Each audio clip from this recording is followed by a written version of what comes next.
Good. Okay, so let me start from the just edge detection. We are going to do edge detection, and by edge detection, we mean the goal is, of course, I mean, we just don't detect the edges for just for detecting the edges. Our purpose here is to reach to some useful information from the images or videos. So when we mean as a common sense knowledge, when we mean edge or in an image, of course we mean edges of the objects. Okay, so the goal is the final goal is finding the edges of the objects so that we can detect objects, we can talk about them, we can measure their sizes, we can find their existence, etc. But that's a very high level information for us because all we have in our hands is just the two-dimensional numbers, two-dimensional matrices. So what we define the edge as is this, okay? Sudden changes in the image, okay? Sudden changes in the image intensity, either it's a color image or a gray level images. So when we define the edge like this, sudden changes in the image, okay, the problem becomes more definable mathematically, and we can come up with algorithms that can detect these sudden changes in the image in a local neighborhood. I think somebody's microphone is on. I am getting some noise. Let me turn off your microphones. Can I do that? No, I cannot. What? Okay. So the noise is gone. Okay, that's good. So that's what we said last time. Okay, and here were some examples. For example, here. Sorry, did you share your screen? I did not share my screen. No, you didn't share. Okay. Here is my screen. I shared something. I don't know what I shared, but okay. So I didn't actually say anything. I didn't show you anything yet, but this is the last time some examples that I showed you. If this is my original image, okay, when I say edges of the objects, if I am detecting the edges of the object, then maybe I should be doing something like this, right? So this is my dead leaf, and this is my branch. Okay, so that's what I would expect. But this is the result of the edge detection. Because the edge detection says that I am going to detect the sudden changes in the image intensity. So there is a sudden change in the image intensity here when you follow the veins of the leaf. Also there is a spot, maybe it's a bad point, it's going bad here on the leaf, etc. There is a mark corresponding to that position. So we changed the definition of edge from edges of the objects to sudden changes in the image intensity. Okay, so if you do it that way, then this will be our result. You might say that, okay, how am I going to use this information to say that there is a person in this picture? Okay, how am I going to say that? Well, I mean, that's object detection is a very difficult problem. People have been working on it for the last 50 or 60 years, from 1960s. Okay, and nowadays we can say more confidently some things about it. We can say that we can detect some of the objects as good as humans, not all of them, but some of them under some situations.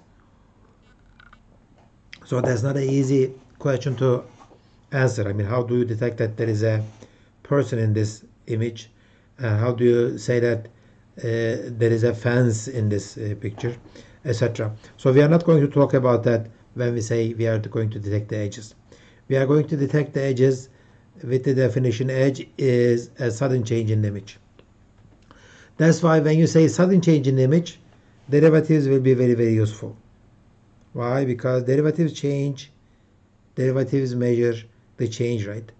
So if our derivatives, image derivatives are above some threshold, then we may call them as edges. But this algorithm, as we are going to see, is not that useful, because what is the definition of sudden change? I mean, what are the thresholds and etc. So lots of questions to answer. We are going to find some nice solutions for those. Okay, so last time we looked at this, we said that if edges are sudden changes in the image intensity, then these are the things that cause edges. For example, this is a bottle of something, bottle of some liquid. Okay, so there is a shadow of this. It looks like there is a light source here, a light source, and when you shine light from this light source to the bottle, you get the shadow. Okay, that shadow causes, okay, this part of the image would be darker, right, than this part. So there is a if I go on my image, if I go this way, okay, the image is bright, and suddenly it is dark now, right? So there is a sudden change in the image intensity. So I should mark that position as an edge. So I should say that there is an edge. Also, if I am moving from this direction, okay, if I am moving like this,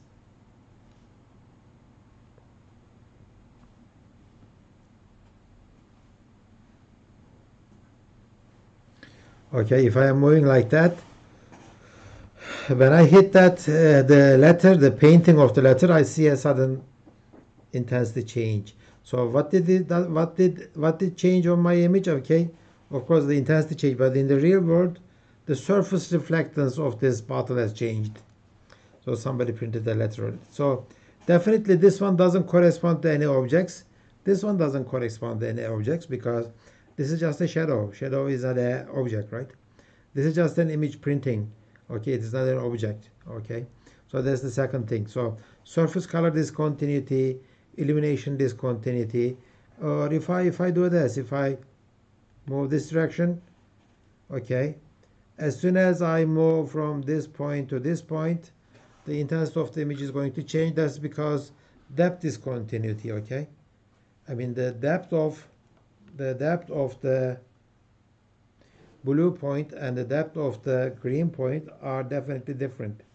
That's why I'm going to see most of the time different colors corresponding to those pixels. So that's called the depth discontinuity.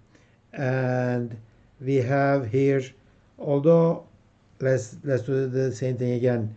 This green, the blue dot and the green dot, usually they have different intensities on my images, even though they are illuminated by the same illumination source, same light source. They are on the same object, okay, and their colors are the same on the object. Since their normals are different, there is a okay, surface normal discontinuity, and it causes edge again. Okay, for me, any of these points are simply called edge. Okay, I don't know the difference. I cannot tell if it's a depth discontinuity, surface discontinuity, illumination discontinuity. I don't know. Okay, I am going to call them an edge, and my task in this chapter will be detecting those points and classifying them as edges. Okay, that's what we are going to do, and I like to do it in a reliable way. What do I mean by reliable? I detect the edges on this image, okay, and I move my camera a little bit, and I detect the edges again. I should be able to come up with the same set of images. Of course, the positions of the edges will change, but relative to the object itself, it will not change. Okay, so I'm going to skip the, or maybe I should, well, this is kind of an old slide. So in 2010s, okay, in 2010s, people were still, by the way, let me tell you this, okay, age detection, nobody does it age detection anymore, okay, because people used to think that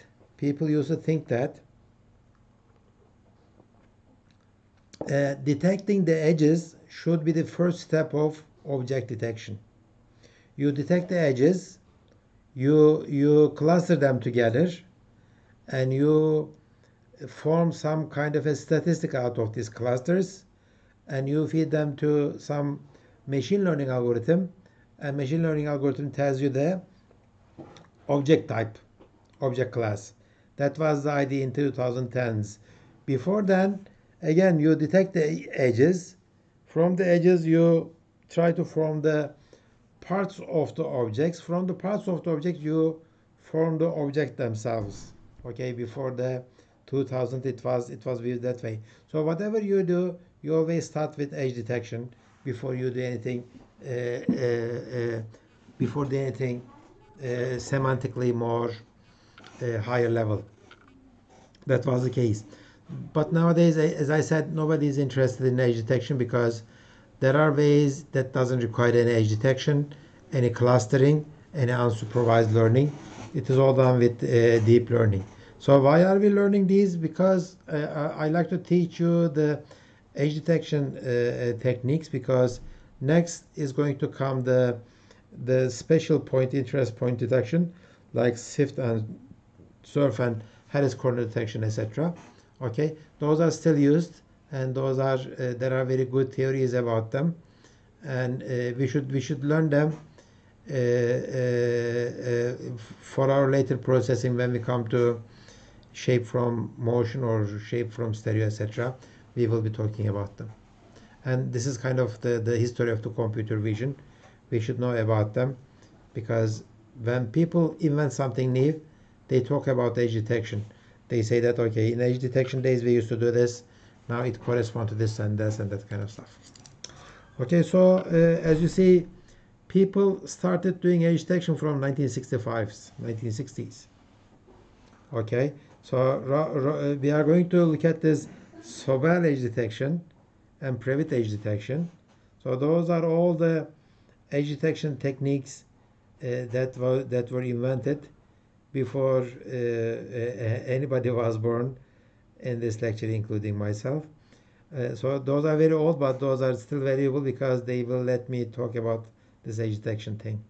Okay, later some classical edge detection methods such as Canny, okay, it is simple and classical, invented, and then people started talking about machine learning algorithms and etc. So these are the F scores of edge detection algorithms. Human edge detection capabilities are here. Okay, 0.79 human. There is a very nice algorithm. Okay, global PB. Okay, it is based on finding the contours of the objects and later making a decision on the edges. Okay, this is GPB, and this GPB has a ROC curve of, okay, I wouldn't call it a ROC curve, but it's kind of ROC curve of this line. So any point on this line, on this curve, belongs to this GPB, and as you see, they are very, very high. Okay, the others are not as that good. Where is Canny? Canny is the blue one. Yeah, okay. Let me draw Canny. Canny is here. This one. Okay, so let's move on and let's look at. Okay, we already did that last time. Whatever we are gonna do, we will try to measure our performance in terms of precision and recall. Okay, precision. Remember, what was the definition of precision? True positives over result of the model, result of the method. So whatever you have detected, let's say you have detected 800 edges in an image, okay, and let's say, sorry, you have detected 1000 edges in an image and 800 of them are true positives. That means that you classify them as edges and they are truly edges. Okay, so that means that you have a precision of 0.8. Recall as okay, the how many edges are in the ground truth classification. Okay, ground truth means that it is the true edge classification. Let's say I have 1200 edges, and how many true positives do I have? 800. So this one is going to be 0.6. Okay, so precision and recall are two different angles of looking at your results. Two different angles of your results. Okay, so one of them could be high, the other one could be small. Okay, so what is the solution? I like both of them to be perfect. I like both of them to be 1.0. Okay, I like both all of them to be 1.0. Both of them. In that case, that will be multiplication will be 1.0. So in this case, this f value here, 0.79, that belongs to human. So that's the multiplication of true positive, multiplication of precision and recall. Okay, there are some examples here. Okay, so they let some lay people that don't know about the edge detection and anything. Okay, they ask people to draw these contours of these objects, and people had lots of, as you see. So I think 5 people had drawn this. One of them did this for the back of the tiger. The other one did this. The other one did this.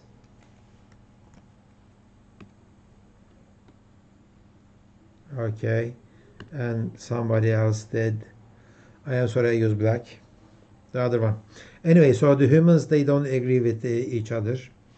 So on the average, the human performance is, the F point on this one is 0.9. A very difficult image for a computer to find it correctly, because this is a tiger, right? This tiger has stripes, and the edge detection algorithm doesn't know anything about the humans or the tigers or the stripes or the roots of the trees, etc. So it is coming up with something like that. So the F score is very, very low in this case, 0.35. But when I come to this one, it is similar to what humans draw. Okay, this PB and the human. So this PB is again the same, the counter-based edge detection method, which I will not talk about, is comparing itself with the human performance. Okay, again, another not that successful application.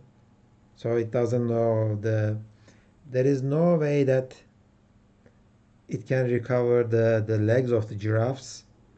Legs of the giraffes are kind of mixed with the grass. But the humans know that the giraffes have legs and they draw it.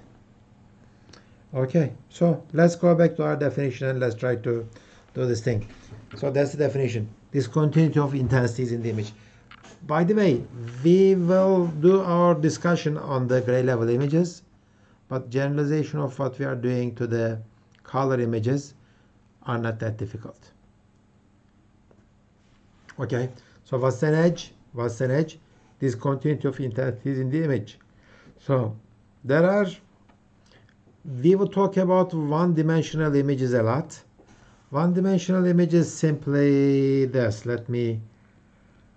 If I take a single line in this image, okay, if I take a single line in this image, for example, the line here, let me draw it with blue, the line here, okay, since it's a one-dimensional line, I can draw x versus, okay, this is x, right? X is going this way, and at each box, okay, how many pixels are there? Let's say I have from this point to this point, let's say I have 50 pixels. So I can draw this graph. X is this way, this is 0, this is 50. Okay, so I am going to draw a graph, intensity versus X. So here the intensity is high, right? Intensity is high, and at some point when I hit this position, why don't I move this around here? Okay, why don't I do this? Okay, so when I hit that position here, why don't I move everything on this image? Okay, so this is X. So I am going to draw this with a green. So X versus intensity. Okay, so for this point I'm doing this on this blue line. So the intensity is high, high, high. When I hit that position, it suddenly, I guess, drops to some levels.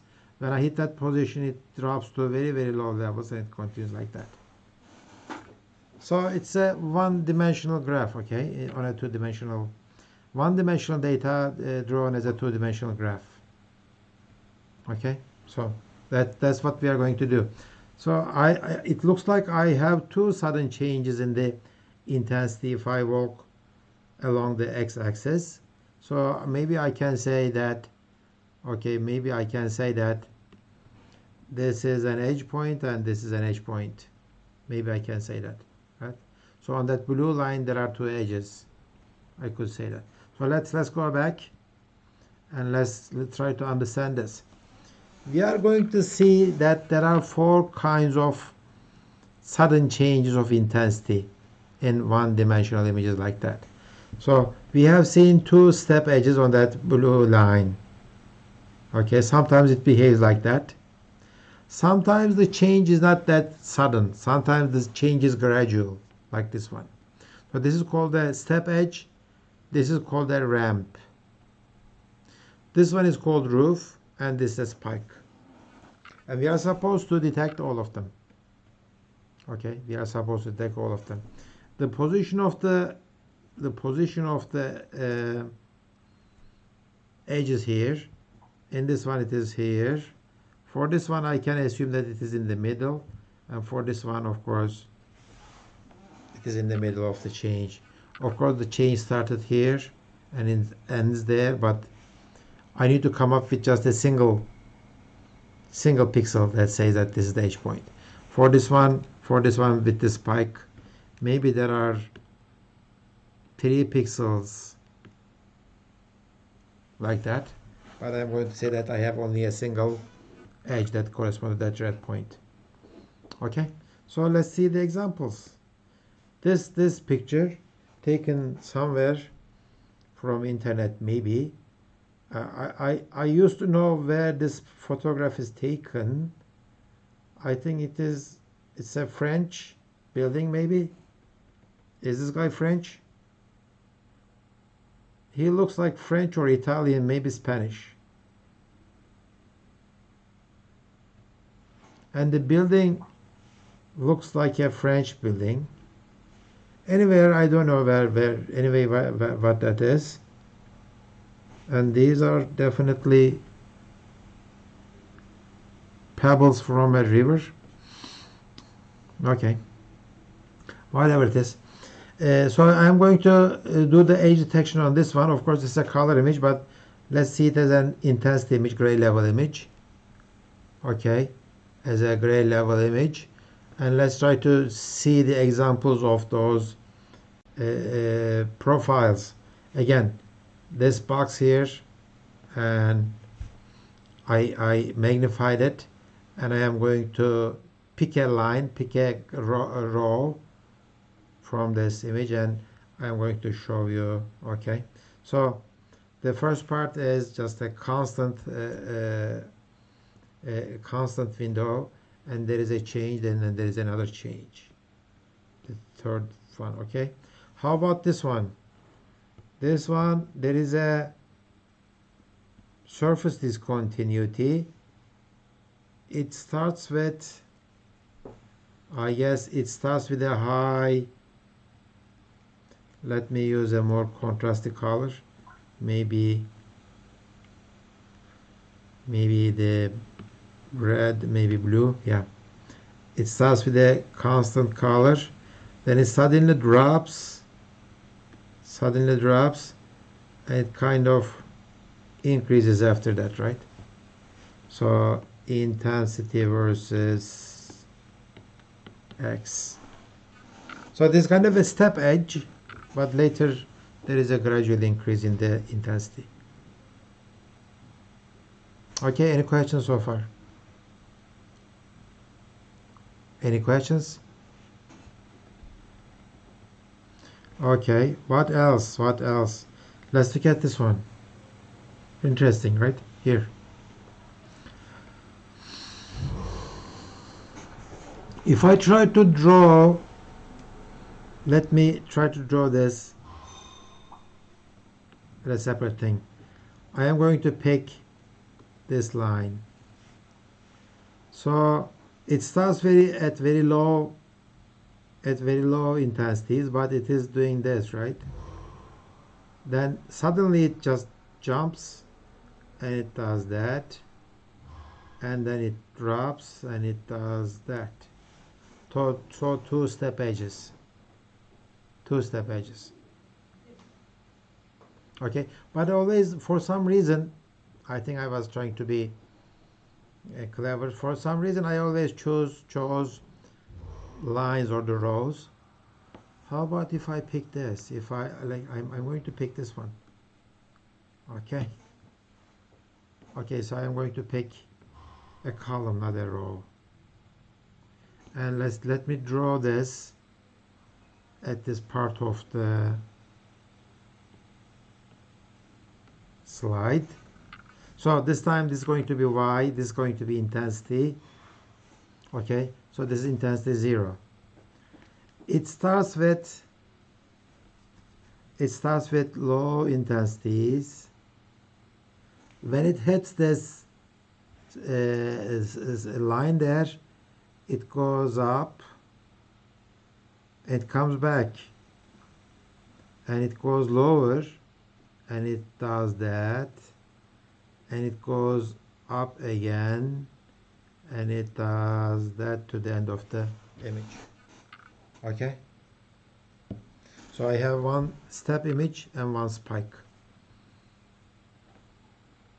Good. Can anybody show me any examples of roof edge, which is like this? A roof edge, either horizontal or vertical.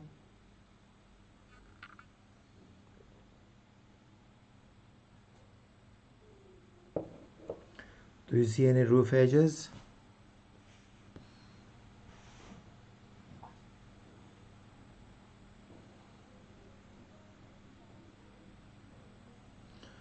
I think it could be here, right? I mean, if I take this line, I think this is getting brighter a little bit, then it goes dark towards this end. Maybe there is a roof there. Humans are not that good at deciding what kind of intensity they are seeing. They always compare it with their neighbors. And when they compare it with their neighbors, they usually fail to know the absolute value of the intensity. Okay, that's how our eyes work. Okay, so I think that this is going to just repeat what I showed you. Okay, if this is the image, if I take this red line, and this is what you're gonna see, right? Okay, so as you see, the transition from the bright to dark is not just a single pixel. I have 1, 2, 3, 4, 5, 6, 7, 8 So the transition takes 8 pixels from bright to dark. Again, from dark to bright again, like that. So if I draw this as a single graph, so the transition is going to from this to that one.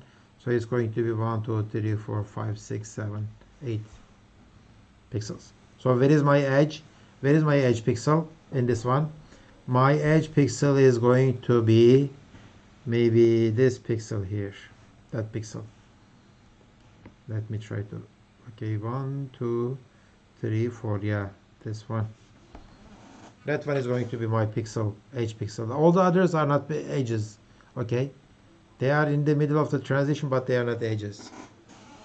Again, I have another edge at the other end. I think the edge pixel is going to be this one. So how do I decide that the edge pixel? It is the pixel that has the most amount of change. So I think around this position, teşekkürler. Kimin doğum günü yine? Benim. Bu sefer de benim. Tebrikler. Sağ olun hocam. Kolay gelsin. So the steepest change in the graph is the edge point. Okay, so how are we going to find the steepest change or the fastest change? Again, we are going to use the derivatives. Derivatives are our friends. Okay, and derivatives are very good at finding the steepest change, localizing it, and etc. Okay, so for this kind of edge, I show you the intensity function. Okay, so as I said, if this is my intensity function, high, low, high, and if I take the first derivative of it, okay, at the beginning my derivatives are 0. Why? Because it's a constant region. At the end it is 0. In the middle it is 0. So this is my derivative. So this is 0. This is, let's say, plus 100, and this is negative 100.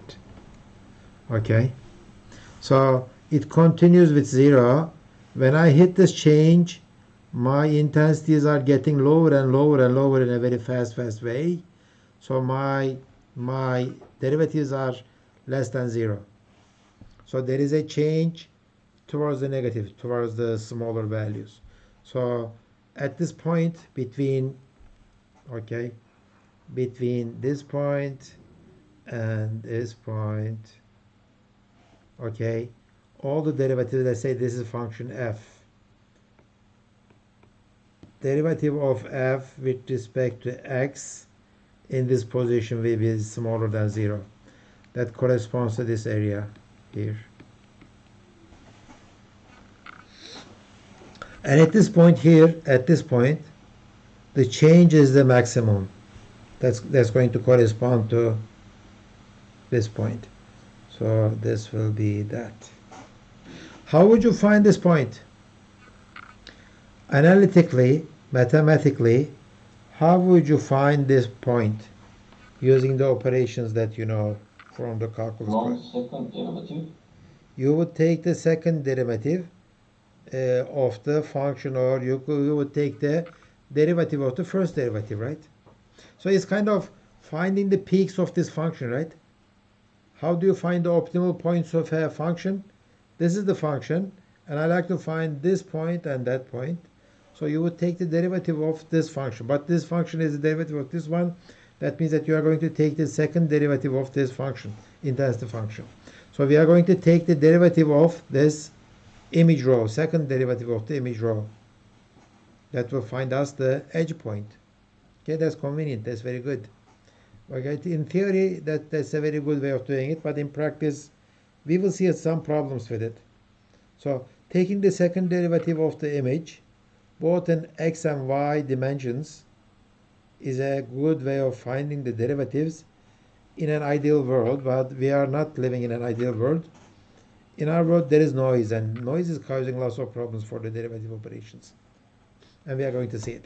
Okay, this is one way of, okay, two edges, edge, edge, okay, the step edge, and this is the profile of the intensity function and the first derivative. Okay, let me take the second derivative of this function. Okay, I am going to take a derivative, second derivative, and I'm going to draw it with the blue. It's going to come like that. Okay,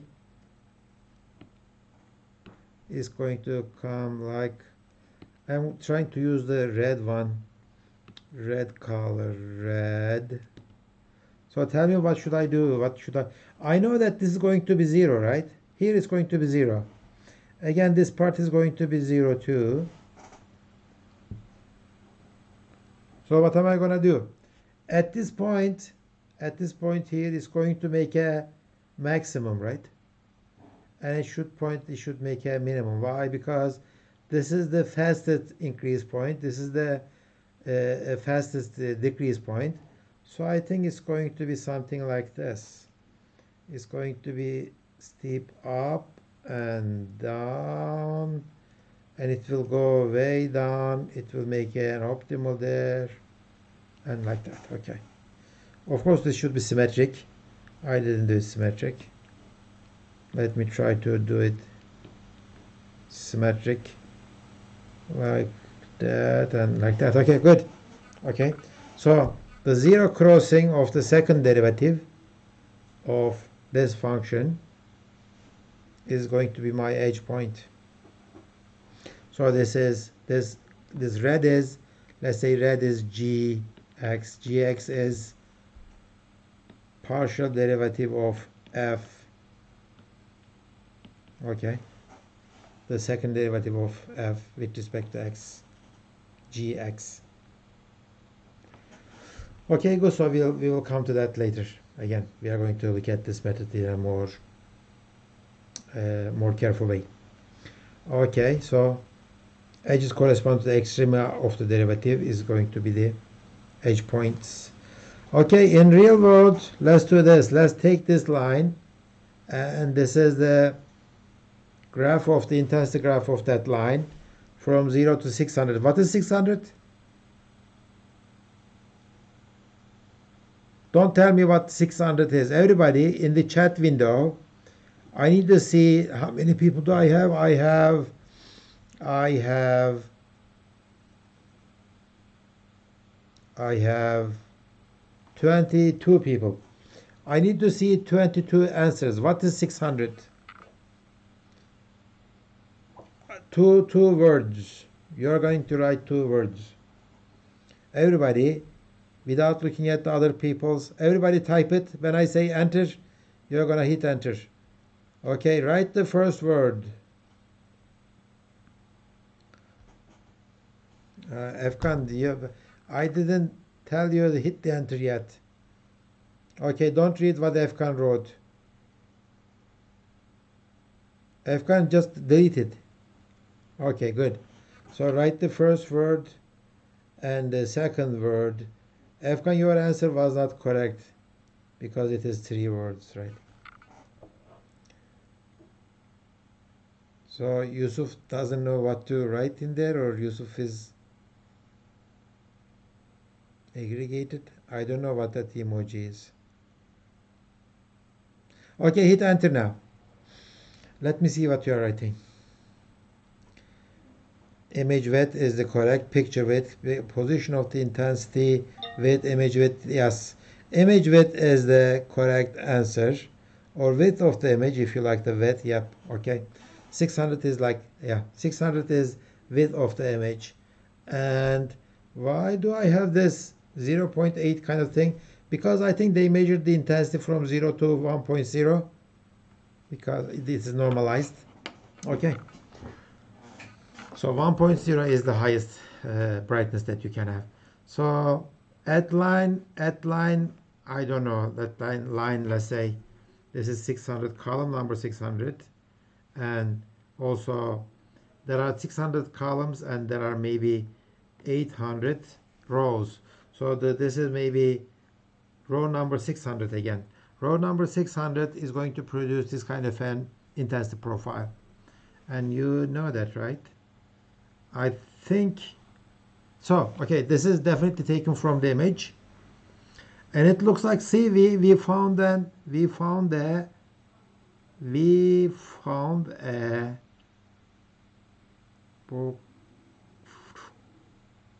I think we found a roof edge here. Here is our roof edge. No, let's use the red one. Here is a roof edge right in the middle. Where does it come from? Where is that roof edge? I think it corresponds to the, not the man. Yeah, I think this door has getting darker and darker in the middle. Yeah, I think it is doing something like that. Then it is getting brighter. No, I'm not, no, just opposite. I think it is getting brighter, darker, and then the man does that, and there's a pole, and like that, and then suddenly it jumps up. Yeah, it's like that. Okay, so where is the place that corresponds to the pole? I think this position corresponds to this position here. So these two correspond, right? So if I take the first derivative of this function, numerically of course.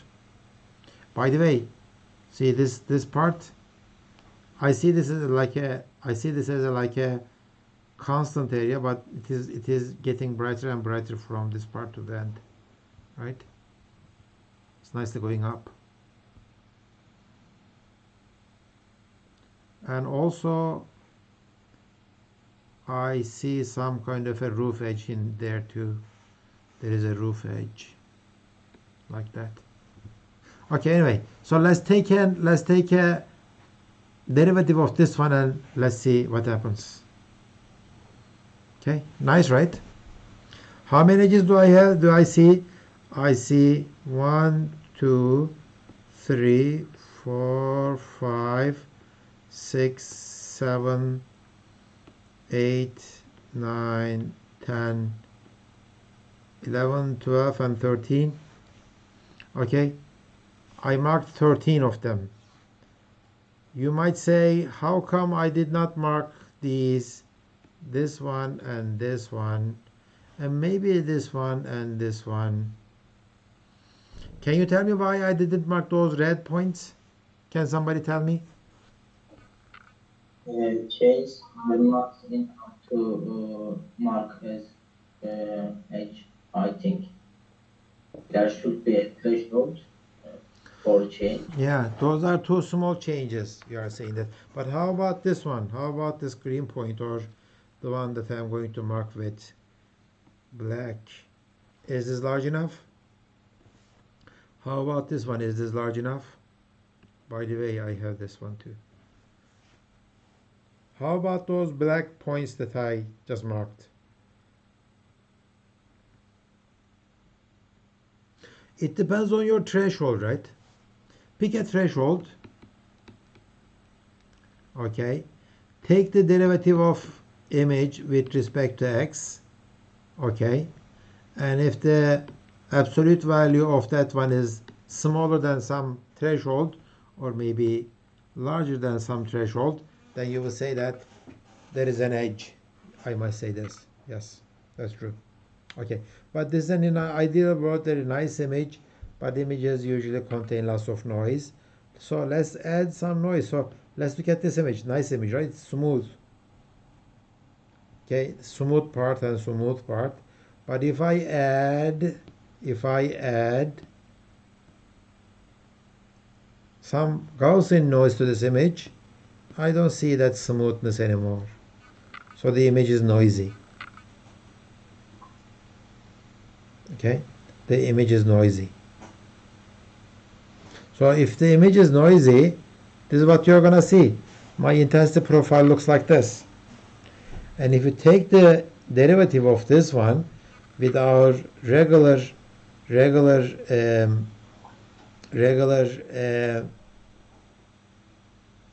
derivative operators, I will be in trouble, and I'm going to show you why.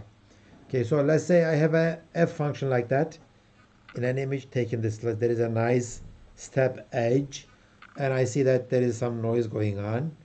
If I take the derivative of this one with -1 +1 operator, this is what you're gonna see. So there is lots of noise being introduced, okay, to the derivative operation. So derivative is usually not applied directly to the images. We need to be careful about it, okay? So the difference filters correspond strongly to the noise. Noise is one of the biggest enemies of the difference operators. And other than the difference operators, we don't know how to take the derivative of the images, okay?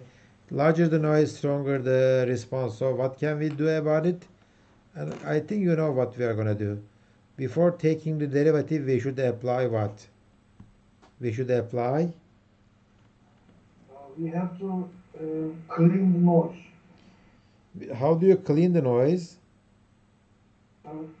Maybe a Gaussian noise with a Gaussian filter. We need to apply a filter, a smoothing filter, most probably a Gaussian filter. So that's what we are going to do. If this is our single line, so as you see, the image is very wide, 2000 pixels. And this is our Gaussian kernel. If I apply this Gaussian kernel with a convolution to the signal f, this is what you're going to get. So you lost most of the noise, but you also introduced something else. What did you introduce? The edge is not as steep as used to be, right? The edge is more slanted. It is not that steep. Okay, so well, maybe that doesn't matter for us, because I am going to derivative of this one. If I take the derivative of this signal, new intensity profile, the peak is going to happen at pixel number 1000, and it will correspond to exactly the same point. So this point, the maximum point, corresponds to this point. So that didn't change my detection accuracy or the positional accuracy. I am still finding a peak, single peak, and the position of the peak corresponds to the original position of the edge. So I know that I am losing some information here because that edge is becoming less steeper, but to find the edge position, I am not losing that much information. Okay, so that's what we're going to do usually. That's what we are going to do usually. We will smooth the images, then we will take the derivatives after the smoothed images, and this is what we are going to do. So apply G to F and take the derivative afterwards. Okay, any questions so far? Any questions? Okay, if there are no questions, let me take 10 minutes of break. After the break, we will continue. Thank you. We will be here around 14:34. Hocam, I missed first 4 minutes of lesson. I don't know if you explain the homework. Therefore, I have 2 questions about homework. Okay, Alper, ask that question when we start the lecture, because we take the break, Okay. maybe people left. Okay? Okay. I want them to listen to your question too. Okay. Okay, so we will start with your question. Okay. Sorry. Thank you.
Okay, let's look at the homework. Let me explain the homework a little bit. So obviously you are going to do it with the OpenCV environment. And if you, although it says Python in this homework, you may use C++ interface too. First get familiarized with OpenCV, and then I am going to provide you, we already provided you with a soccer field, JPEG version I guess, print it out on a piece of paper, and use your camera to take pictures of it. For example, one picture like this. Okay, your task is going to be transform this image into this. Okay, so of course I cropped the parts that correspond to the desk part here, but in your case they may not be cropped. Okay, so as long as I see these rectangular version of the model, we will be fine. So why we are doing this? We are doing this because it doesn't matter where I look at the soccer field, I am always seeing this version, the rectified version, so I can make this offside decisions. I can say that is this, if this the offense player is closer to the goal than these two defense players. It looks like in this case, can I draw it? Yeah, I think I can draw it. In this case, it looks like if I draw my line, so it looks like no, it is not closer to the goal. If you like, you can draw those lines too. Okay, so that's the idea. So take the pictures and ask the user, if this is the original picture, ask the user to mark the corner number 1, corner number 2, corner number 3, and corner number 4. And if you like not to get confused, you may put numbers like 1, 2, 3, 4 on your piece of paper so that the user always clicks on the correct corners. Now you have 4 corners. You can find your homography, but in your homework I ask you use a 4th point from the intersection of these two lines. One line is here and the other line is there. Okay, so they are going to intersect somewhere here. Okay, sometimes they may not intersect because intersection might be at the infinity, but that's okay because you are already using the homogeneous coordinates, and infinity, both points at infinity is no different than our points at non-infinity points, not non-infinity space. So use 3 of these points, and the 4th one use there is a point at infinity, and use your transformation and show me your results. Okay, you are gonna do it with two ways. One is the OpenCV get homography and get perspective transform, find homography and get perspective transform. One of them is this. The second one is going to be don't use the find homography function, but instead derive your formulations. Okay, it is just a simple linear system, and you can use your high school knowledge to find the formulas to find the homography yourself. Okay, so that's the whole homework. Of course, you need to write a report, nice report. What did you do? What are your formulations? What are your results? And your comparison of your results with the results from the OpenCV find homography function. Is that clear, Alper? Yes, sir. But my other question is, in the note section says do not use any available image processing functions from OpenCV other than the functions above. Yeah. For example, reading or not manipulation, just simple basic processing, you can use OpenCV. Sure, for reading, of course, you should read the OpenCV functions, but don't use anything other than the get perspective transform and the find homography. I mean, there are some direct functions doing this already. It will give you directly your results. Okay, so thank you. Any other questions with the homework, about the homework? Can I also ask about the functions? You said you should use transform perspective transform function. That's fine, right? Because there's also because that function also in the sixth item. Yeah, well, Yes. using the new transform, so get perspective transform. Okay, you mean how do we transform the image? Yes, because Of course, I mean, transform, okay. That transforms a set of points and also there's also a function called warp perspective, which Why don't you use perspective transform function? Because it takes set of points so that it converts set of points. It doesn't okay. convert the image. Yeah, okay. Okay, you can use that function too. I don't know its name, but Okay. warp. I already did it with perspective transform, but it's kind of inefficient. Okay. Any other questions? Can I ask a question? Sure. How should users select the By mouse clicks. editing mode? Mouse clicks. Okay, but there's two types of selection. One is select 3 points, and the fourth point selected by infinity point. And the other one is select 4 points and map 4 points. There must be No, some. you should select the points one by one. Okay, select 4 points or 3 points. 4 points, of course. 4 points. When you select these 4 points, okay, these 4 corners in order 1, 2, 3, 4. But for your homography, you will not use 4 of them. You will use these 3 of them, and the fourth one, you're going to use the point at infinity.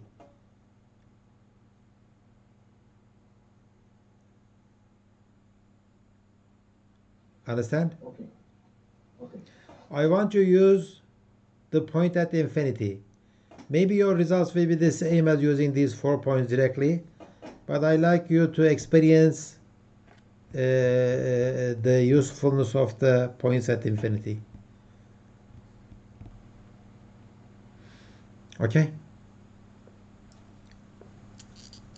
Good. Okay, let me go back to the class.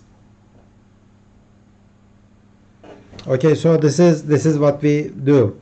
Take the Gaussian kernel, apply it to the image, smooth it, then apply the derivative operation.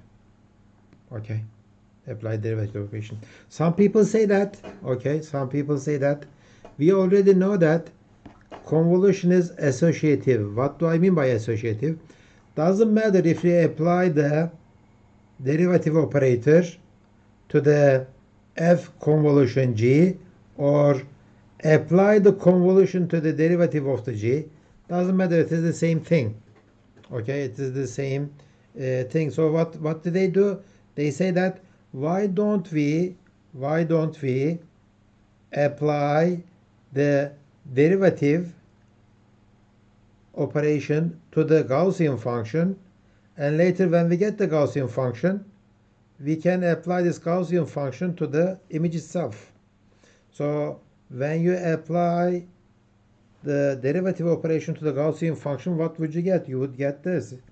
Exactly. You would say it is 0 around here, and it's going to make a make a maximum, right? Okay, this is 0 again. This is going to be 0, 0 here too. It's going to make a peak around here and peak around there. So it's increasing. So I am increasing. I will make a peak and 0 cross, another peak, and I am done. So this will be my derivative of the Gaussian function. So why don't I apply this function directly to the image? It's going to both smooth and cancel the noise out as much as possible and do the derivative operation too. So instead of applying two things, okay, apply the smoothing then the derivative, I am doing both of them at the same time. Okay, so if I apply this to the original image, I get exactly the same thing. So that's the associativity of the derivative operation because of the convolution. That's the feature of the convolution actually. Okay, of course these are one-dimensional again, but we live in two-dimensional worlds. Okay, in 2 dimensions, okay, if I apply a derivative operation to this two-dimensional Gaussian, I would get this surface.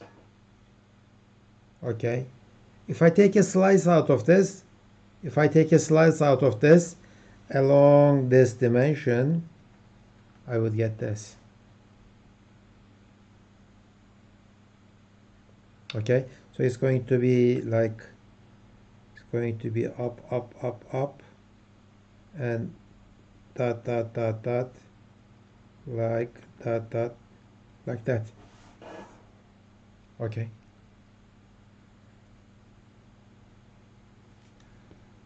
Good. Okay, so let's do this and let's see the results on the real images. These are all one-dimensional stuff. These are good for visualization and these are good for teaching you some stuff. But we are after taking the derivatives of the images themselves. Okay, here is an example. Okay, so this is an image of a zebra. Where is the original zebra? Do you remember? Do you guys remember the original zebra? Did I show you the zebra? No. Where is the original zebra? Let's find the original zebra. No. Well, I am sorry. I forgot to put the original zebra. You have to imagine it. But it is not that difficult to imagine a zebra, you know, right? Okay. So I applied, of course, since this is 2 dimensions, I need to take the partial derivatives of image with respect to x. Okay, but before taking the derivative, I need to take I need to apply the smoothing filter. What is the width of the smoothing filter? If it is 1 pixel, these will be the results. Of course, I think my kernel is this 1 minus 1. What does that mean? If I apply this 1 minus 1 to the image, okay, it is taking the derivative with respect to x in the horizontal direction. With respect to y, I am not doing anything. And before applying this one, I apply the smoothing filter. And if the smoothing filter size is just 1 pixel, that means that I did not apply any smoothing filter. This will be the result. So well, I am showing, previously it used to be nice, I mean, because I see the result right here, right? Okay, I am saying that my kernel is this. Okay, my kernel is going to be 0 here, 0 here, plus something, minus something, and it changes in middle. I can see everything, and this will be my result. It is all 0 in the constant region. This is the maximum. Since I have a 2-dimensional data now, I cannot show it right like that. If my data is 2-dimensional, then I am going to show it as an image. But what does the intensity mean in this case? Intensity means it is the result of the differentiation derivative with respect to x. These areas, so what is the intensity of this point here? Can you tell me? What is the intensity here between 0 and 255? It has to be 125. 128. Okay, close enough. 128. Why? Because it is just half of it. 256, right? Half of it, 128. Why is this 128? Because there is a constant region, and the constant region produces a derivative of 0. So why didn't make I this 0 then? I mean, if the constant region is 0, why didn't I make this 0? I cannot make it 0 because there are negative numbers. Okay? Remember, my filter is 1 minus 1. If I apply this filter to the original image, what could be the smallest number that you can get? And what could be the largest number that you can get if the original image is between 0 and 255? 0 minus 455. Yeah, the result is going to change between minus 255 and plus 255, right? So this will be your results. So how am I going to show this as an image? Because with the images, I don't know how to show negative numbers. So what am I going to do? I am going to map this. I am going to map this linearly between 0 to 255. So minus 255 will become 0, plus 255 become 255, and my 0 will be automatically, okay, my 0 will be 128 if it is linear. So that's what I am doing. So I am mapping these values between these values. So I am mapping between these values. That's why I have 128. There are very dark regions around here. For example, here. Here it is dark. What does that mean? The derivative is very low there. So there is a big intensity change. And there are bright regions. It is there, right? Bright regions that derivative is high. Good. Okay. So this is the derivative image with respect to x. And the smoothing filter that I have applied is just 1 pixel. That means that I did not apply any smoothing at all. If the smoothing is just 3 pixels, this is what I get. Okay. So it looks like so the bright regions of the image and the dark regions are more pronounced, right? But I am losing lots of detail. I don't get any response for the hair of the zebra. And if I choose to use a 7 pixel wide smoothing filter, as you see, these are very nice. Like there is a peak here, another peak there, another peak, right? But I lost lots of stuff. For example, the small stripes that I see at this part of the nose, they are gone now. But we know this effect, right? We know that smoothing gets rid of the noise, also smoothing gets rid of the details too. Remember the person that we applied smoothing? We lost the hair, but the eyes and the nose, the structure were more visible. Okay. So this is an example where that shows the effects of the applying filtering. By the way, I think can you see there are some small details around this in this constant region, but if I go to this one or that one, those small details, they are all gone. I don't see anything anymore. Okay. So smoothed derivative removes the noise but blurs the edges. Okay, also it is useful to find edges at different scales. Can somebody tell me what this sentence mean?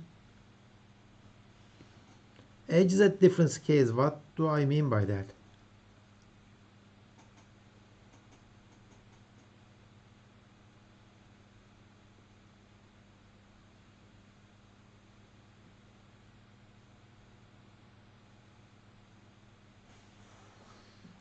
Can we say a big line of edge or a small line of edge?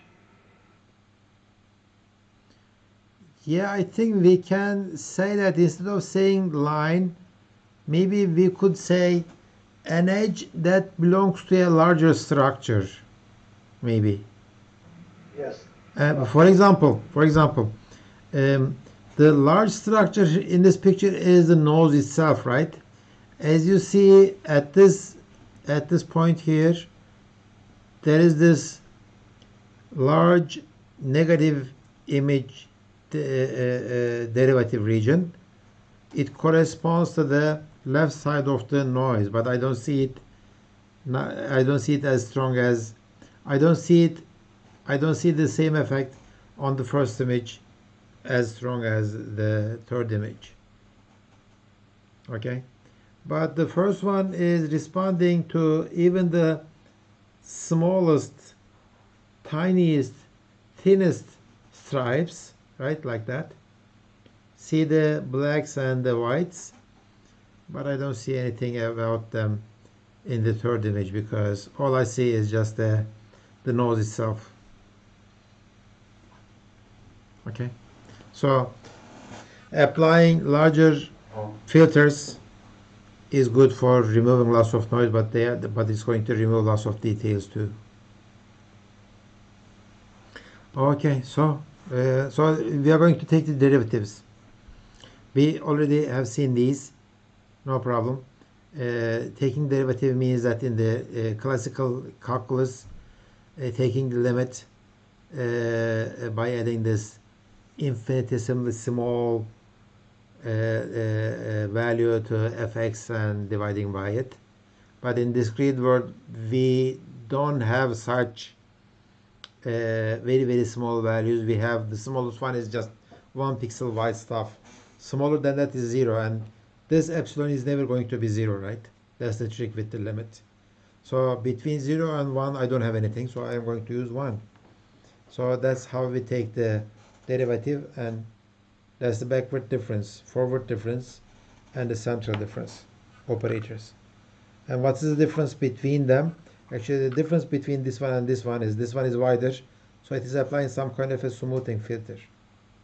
Okay, this one is similar to, see, this one is just -1 + 1. This one is -1, -1, then 0, then +1. This is what it is doing actually.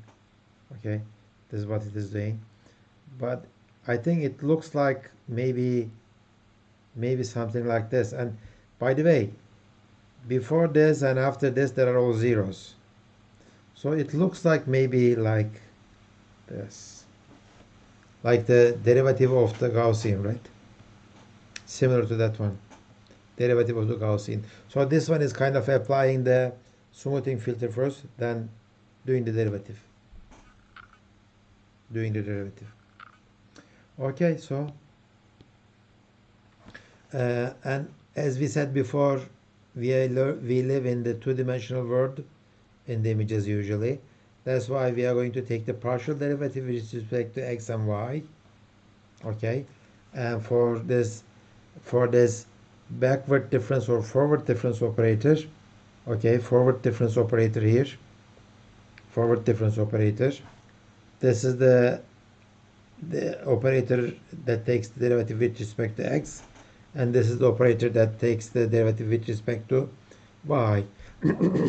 That's why we have two derivative images for each image if we live in the two-dimensional world. And same thing. Okay, so this one is x component of the derivative. This is the y component of the derivative. Ix and iy. I produce two images. Okay. It looks the same around this hands, but it is not actually. See, these are all when I move from left to right. So these are the derivatives that correspond to left to right movements. But when I do the same thing here, okay, so these are the derivatives that correspond to right to left movements. Okay, since these are diagonals are, okay, this is a diagonal, right? And the same diagonal here, it is corresponding, it is responding to the x and y derivatives equally, because they are diagonals. They are not perfectly horizontal, or they are not perfectly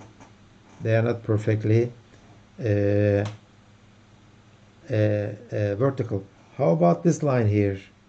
The line that corresponds to this, I think, wall, edge of the wall. Yeah, as you see, with the x derivative I see it, with the y derivative I don't. Because if I move up or if I move down, I will not see any change. But if I move left to right, right to left, I will see lots of change with this one. Okay? Good. We talked about this before, derivatives and noise. Noise are not good with the derivative because noise is additive, and when you apply derivative to the noise, this taking the difference makes the noise even worse. So what needs to be done is apply smoothing filter before applying the derivative, and instead of applying two different filters, one for the derivative, one for the filter, takes time. No, we don't do that. We apply our derivative filter to the Gaussian filter, and we get a new filter, and we apply that new filter to all the images that we have. Okay. When you increase the noise, your image loses information. Actually, it loses details, because noise becomes the details itself. So I need to be able to ignore that noise when I take the derivative. Okay, so I think I am not going to, I already talked about these. I think I am going to skip these. Okay, so let's look at some of the edge detectors that people use normally. So let's look at these two edge detectors that people have suggested before anybody was born in this class. Okay, the prewitt and sobel operators.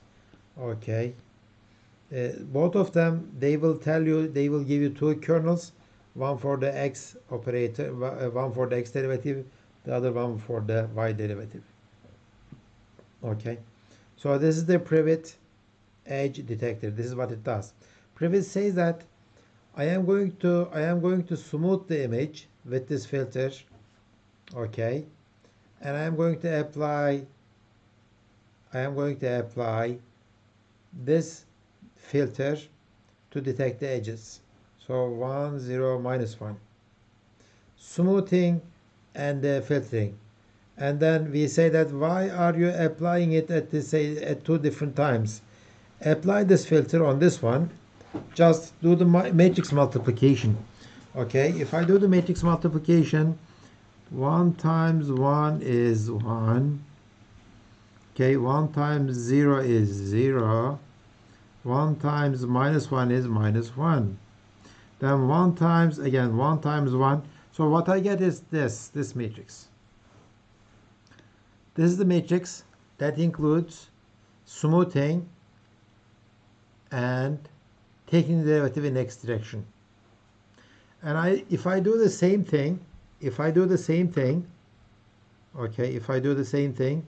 in y direction, then I would get this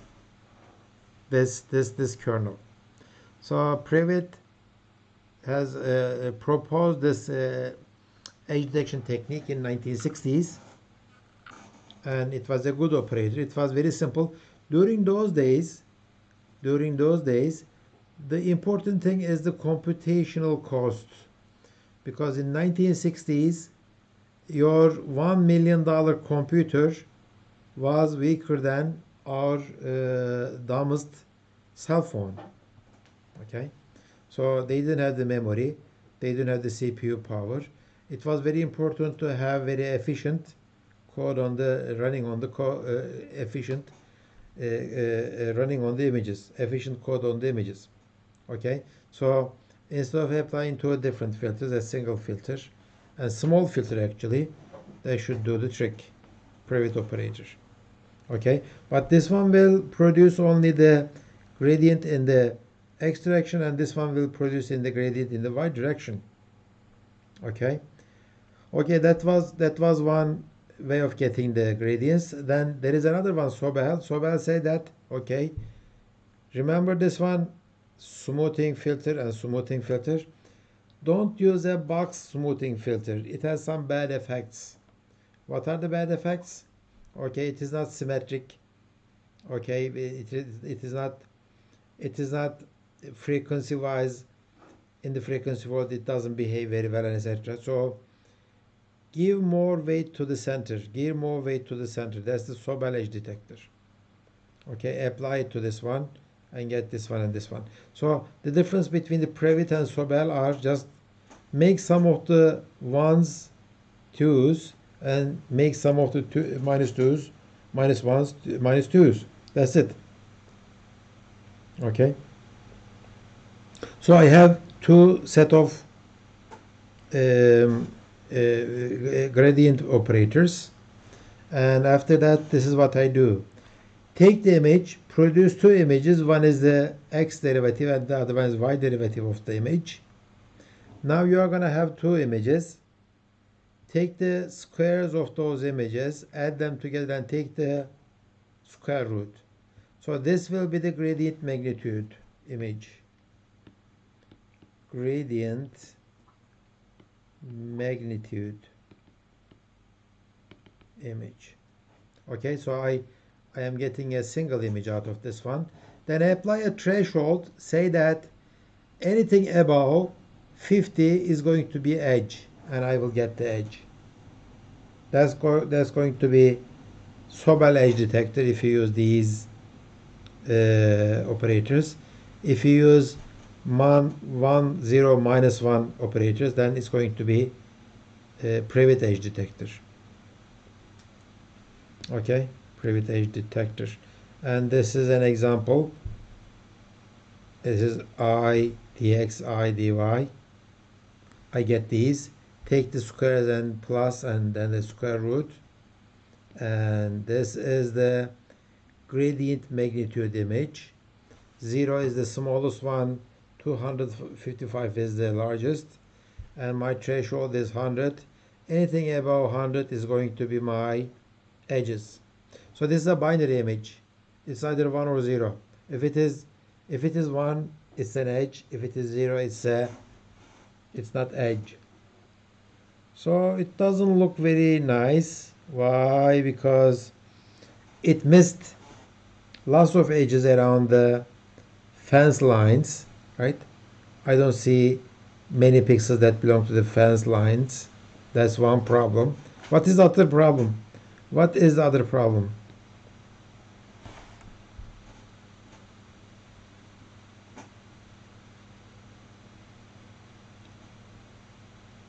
Fence lines, I lost it.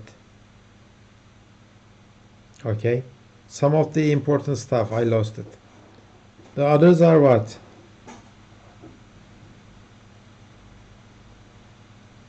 What do you see as a problem with this image?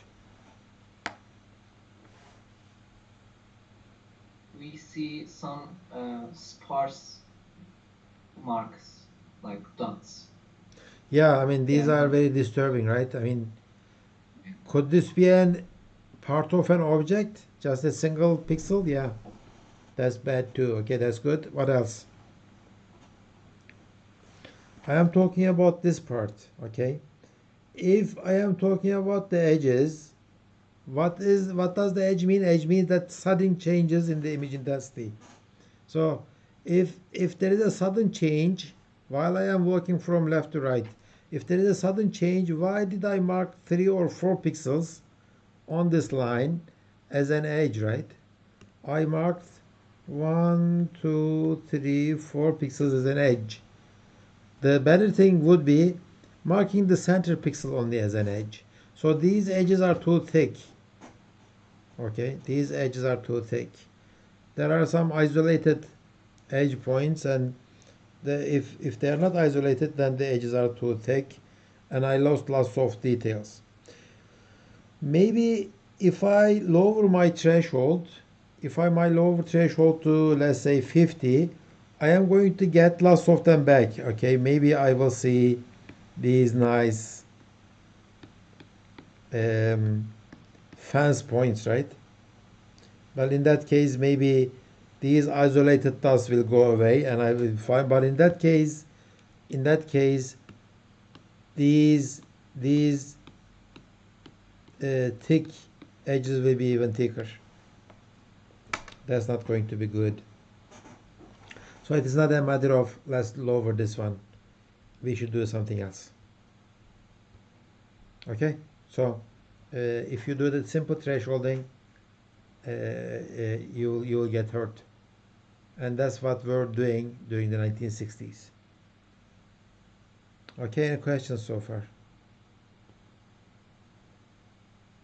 Okay, some people said that why do we do such threshold selection stuff? Let's take the second derivative of the image and measure the zero crossings. Okay, remember, if this is my edge, okay,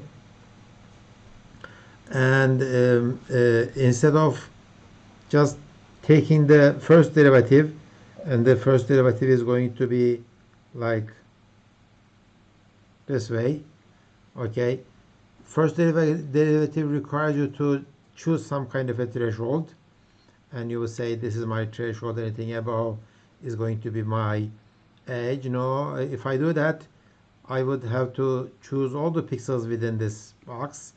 So what I'm going to do is I will take the second derivative of this one, so it's going to be like that. Okay, zero crossing here is going to be my edge point. So with this approach, I don't need any thresholds, and I don't have to mark more than 1 pixel as an edge. Okay, that's called taking the second derivative. Taking the second derivative of a function is called Laplacian. Okay, Laplacian is not actually the second derivative. It is the summation of the two derivatives of the image, x part and the y part. Okay, people use Laplacians in many different parts of the science and engineering, and we are going to use it too. So zero crossing. Okay, so what I do is apply the Laplacian to S, okay, and then find the zero crossings. This is what we do. This is Laplacian. Take the second derivative with respect to x, and take the second derivative with respect to y, and add them together, and then you are going to have a single number for each pixel. And on this image, measure the zero crossings. I am not talking about if these values are greater than some value or smaller than some value. I am talking about the zero crossings. I am not talking about zeros. It is zero crossing, so it is going to be, okay, this is not zero crossing, although the values here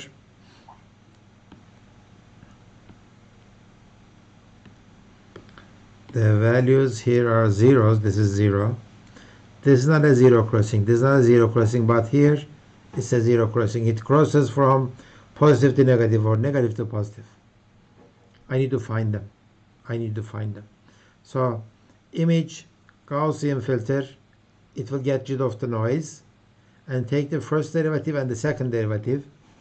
And Gaussian first derivative, second derivative, we can put all of them together in the same Laplacian operator, and we will be both efficient, and there will be a nice edge detector. Okay, so if this is my Gaussian, okay, if I take the two derivatives of the Gaussian, this will be the shape of the second order derivative of the Gaussian. Okay, it is called inverse Mexican hat. It's just a Mexican hat, but just a upside down Mexican hat. Apply this two-dimensional filter to your image, and that will give you that will give you another image, and count the zero crossings in this image, and that's it. Okay, here if I have this original image, okay, this is -3, -2, -1, 0, 1, 2, 3, and this is my Gaussian. As you see at the center, it is biggest. It is getting smaller and smaller. Of course, this is a one-dimensional example. Okay, I can apply this one to this one, no problem. Or two-dimensional Gaussian. In the center, it is largest. If I go up, down, it gets smaller. Okay, left and right again. But if I go to the corners again, it is the smallest here. So this is 2, this is 0. So what is the idea of Gaussian? I should be able to get 1, 2, 3, 4, 5, 6. 1, 2, 3, 4, 5, 6. See, this 2 is 6 away, and this 2 is 6 away. 1, 2, 3, 4, 5. And why don't I... Okay, this is 1, 2, 3, 4, 5, 6. 1, 2, 3, 4, 5, 6. 1, 2, 3, 4, 5, 6. How come this is 0, not 6, not 2? So 2 is between 0 and 4 here, right? How come this is not 2? Because if I walk along the diagonals, the difference between these two is not just single pixel, right? It is square root of 2, right? So square root of 2 is 1.141 or something like that.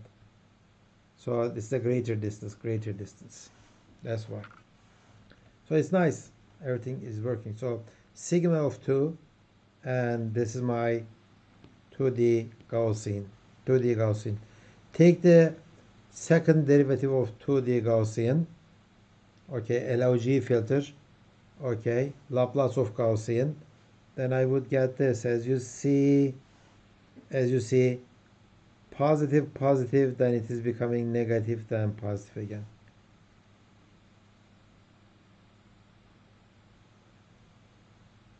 Okay, so it starts small, gets a little bit larger, then dips.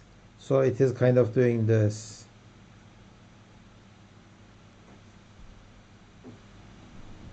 In one dimension. In 2 dimensions, it is doing the same thing in all the directions. LOG filter. So this is the algorithm basically. Okay, find the LOG image, apply this filter to your image. I applied it, and then for each line, find the zero crossings. Okay, find the zero crossings. How do I find the zero crossings? While I am walking on the line, this is what I do. If I see 2 pixels that are doing positive to negative, okay, one pixel is +5, the other one is -2. So it's a zero crossing. Or if I have something like +3, 0, and -7, again zero crossing. Or +-5 to 7, the 1, again 0 crossing. So one of these 4 cases, these are 0 crossings. Again, this is a 0 crossing too, -1 +1, but it's very small, very subtle 0 crossing. Maybe I don't want to consider this as a 0 crossing. Okay, this is too a noise can cause this too. Okay, so maybe I should measure the slope of the 0 crossing. Okay, there is a very large slope here. The change is from -5 to 71, but here the change is just 2.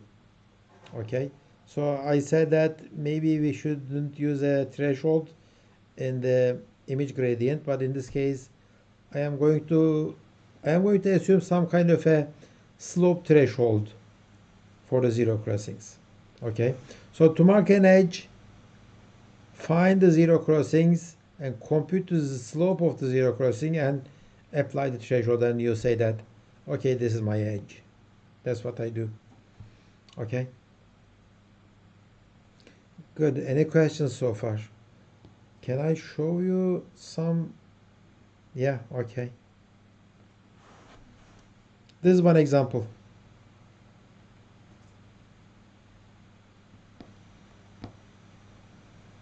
This is the Laplace of the LOG, Laplace of the Gaussian image of this image, and these are the 0 crossings. I don't know about the slope. Maybe the slope is very, very small. What kind of advantage do you see with this one?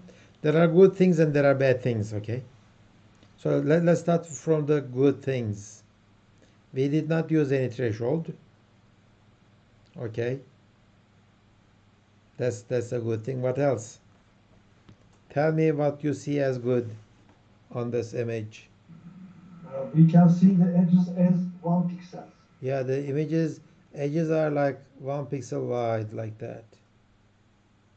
And the contours are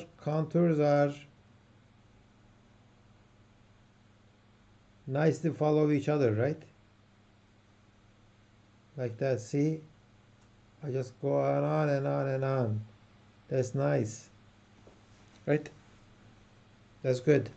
So what else? What do you see as a good thing? I didn't use any thresholds. Okay, so there are no crazy, just a single dot somewhere, and I am saying that okay, this if there is an edge, is part of a contour, right? So if there is an edge, there is a contour, like that one. That's good, and this one is good. Okay, it is always a part of a contour, and these contours are always closed. These contours are always closed. These are all nice features. These are all nice features.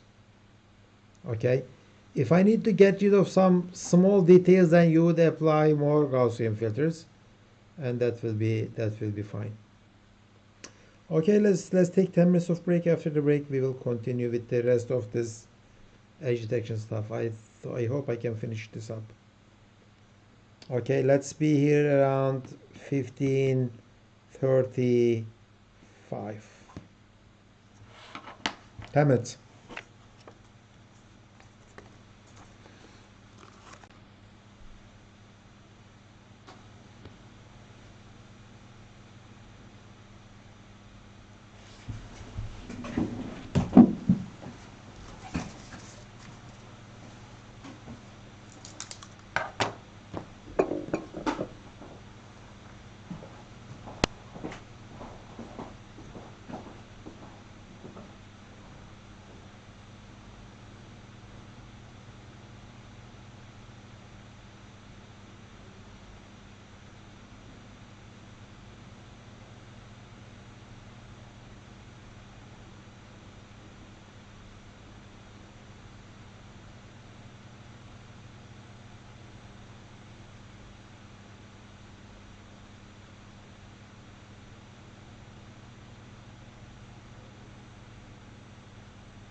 Evet.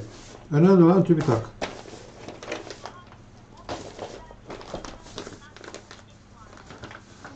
Üçü de kapalı zarfta gelmiş. Yok, hiçbirine yazmamış. Üçü de, birisi kalın gibi, ikisi kalın gibi, birisi ince gibi.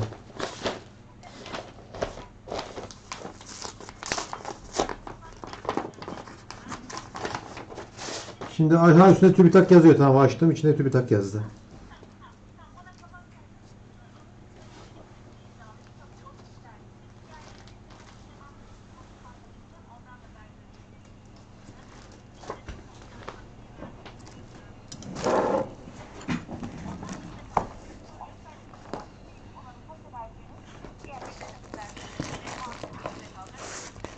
Peki o ben daha önceden kaşediklerim ne olacak? Evet. Hı hı.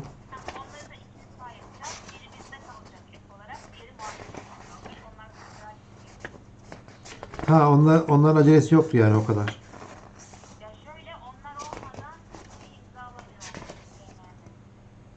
YMM yollayacağım onu. Tamam. İyi, tamam. Güzel. Öyleyse tamam. Öyleyse ben şimdi bunları kaşeliyorum ve bu akşam eve giderken TÜBİTAK'a yollayayım. Sen bana o şeyi yolla, kapağı. Tamam, oldu. Yok, yazmıyor ya. Üzerine sadece TÜBİTAK demişler. Şöyle bakıyorum. Çok da yazmıyor ya. Şöyle AGY diyor. 3 tane kopya var. Ha, bir dakika, belki en sondadır. Orada da yazmıyor. Hani biz şeyde neydi? Bir dakika, bundan sonra her şeyi keplemine yapacaktık. Ne kargosu şimdi bu?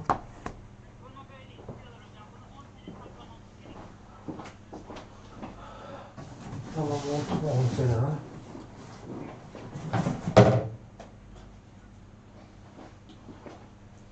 İyi, tamam, oldu.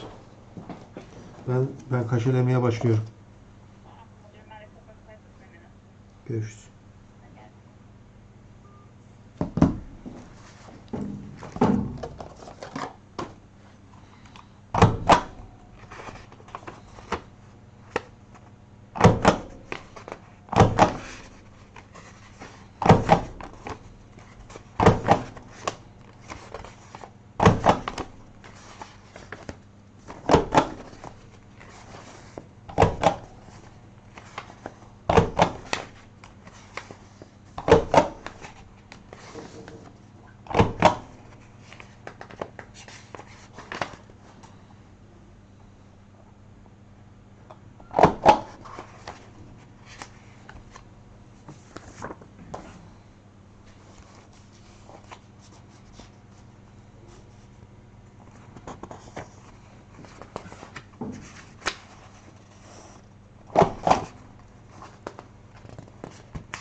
Excuse me, sir.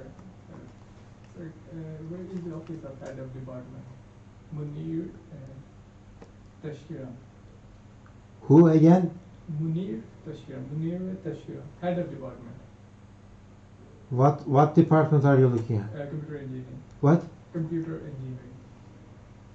We don't have anybody named Tashkran. No, we don't have it. Munir Tashkira.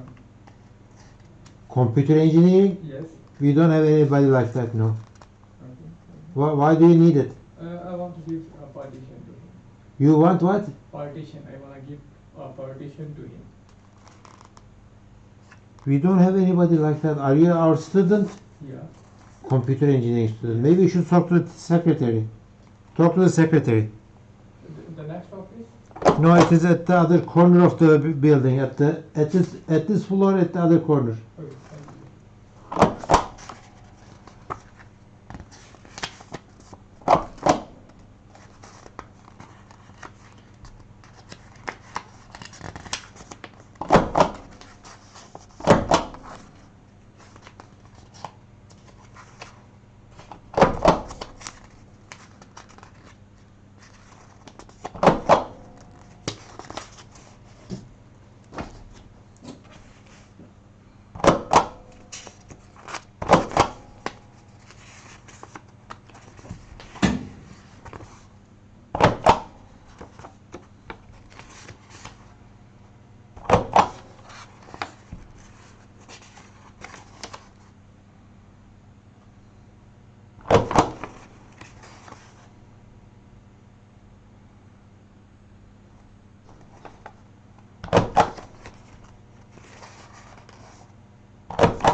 Okay, so results looks nice.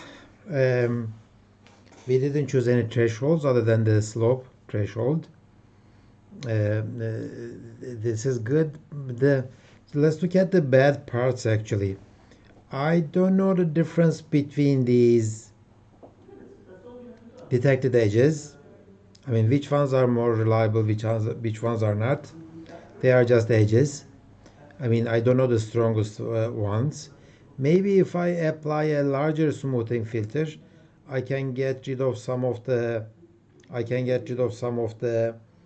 unimportant details and etc. But there's going to be some work, and making a decision on the filtering size is going to be another parameter. But the most important thing, the most important disadvantage of these Laplacian-based second derivative approach is the noise. Okay, remember what we said about the noise? Noise is bad, but it is worse for the derivative operators. Okay, so if the noise is bad for the derivative operators, applying the same derivative operator 2 times on the same image is not a good idea. Okay, even if you applied a smoothing filter. That's why the best that's why the best edge detectors of 1980s, 1990s are not the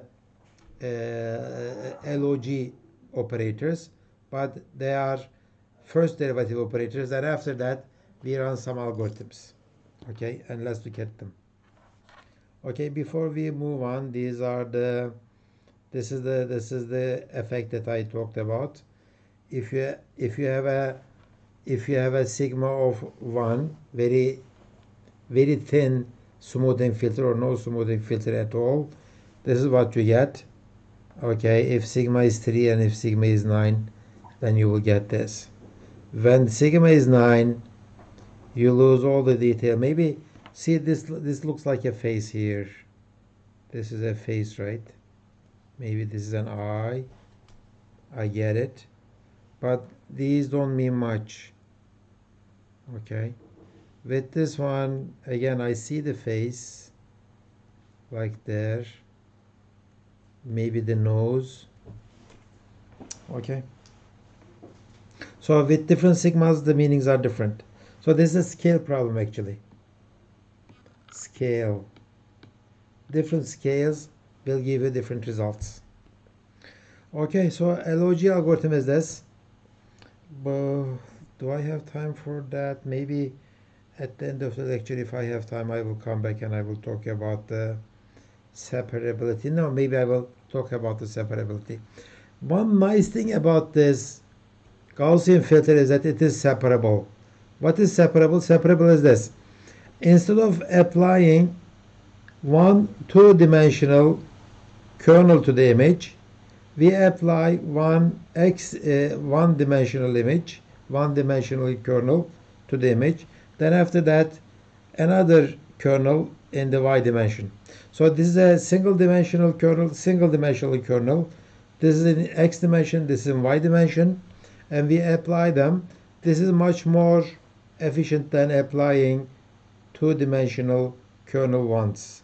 One of them causes n2 multiplication, n square multiplication. The other one is 2n. Depending on the number n, the results will be very different. Of course, the final results are exactly the same, but the efficiencies will be very different.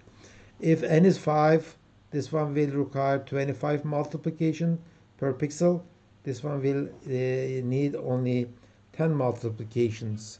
So for the 1980s, 1970s, these kind of numbers are very important numbers. Okay, so separability of the Gaussian, and since we are applying the derivative of the Gaussian, second derivative Gaussian, we could use exactly the same thing, separable LOG. LOG is separable, and it will be efficient actually. It will be efficient. So apply LOG to the image, either do it with the second derivative or use 4 1D filters. Okay, first derivative, second derivative, first derivative, second derivative. Okay, so then find the zero crossings from each row, find the slope of cross crossings, apply threshold to slope, and mark edges. Your sensitivity to this slope threshold is much smaller than your sensitivity to the gradient threshold that we have used in the prewitt and the sobel operators. Okay, good. Any questions so far? So the first example that we looked at as an edge detector is the sobel and prewitt operators followed by a thresholding.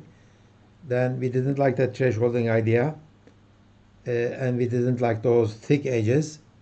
Then we said that why are we doing that? Let's do the second derivative, and second derivative produced very nice results, but we didn't like this noise sensitivity thing, and we are going to look at some other techniques. Okay, so people started talking about this robustness to noise, localization, and okay, too many responses, too less responses problems. Okay, so the let's say, Sir, I yeah, have a question about the sigma value okay, sure, of the crosser zero crossing.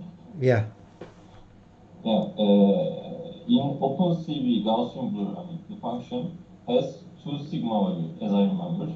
One of them sigma x and one of them sigma y. yes, Sigma y. So, for example, for manipulating some image with sigma, may I take sigma value, for example, 3 for both sigma x and y, or what do I have to do? well, I'm confused usually the I don't know what you are trying to do. I mean, if you are talking about the homework, there is no reason that you should use a different sigma value for different directions. For both dimensions, use the same thing. And starting from a smaller sigma and trying it out is the best thing. Okay? Okay, If so you use, thank you. but in your case, actually, since you are looking at the corners, and since, I mean, you are not doing any image processing at all, because all the detections are done by yourself, by your eye. You find your corners yourself, and you mark them, and the rest is handled by the OpenCV, and OpenCV is not sensitive to anything because all the decisions are made. So in your first homework, I mean, it doesn't matter for you if you apply the smaller sigma value or larger sigma value. I wouldn't apply any sigmas because that's not going to change your result at all. Maybe for the visualization. But if you are going to do some smoothing for some processing for later homeworks or your projects, it is very rarely selected. I mean, those two values of the sigmas, y and x, they are very rarely selected differently. They are usually the same. Okay, so thank you. Okay. So, Can I ask a question? sure. Also, about the thing, zero crosses, I think. We mark the zero crosses on the second gradient, right? Yeah. You mark your So- zero crossings on the LOG image, yeah. Where is my Yes. LOG image? Where is my LOG image? Yeah, this is my LOG image. So isn't this also a threshold, but in the third derivative? Yeah, well, no, there is no threshold, but the threshold is about the zero crossing slope. When you do the zero crossings, okay, these are the 4 cases of zero crossings. There is no problem there. For each zero crossing, you should calculate the slope. If the slope is too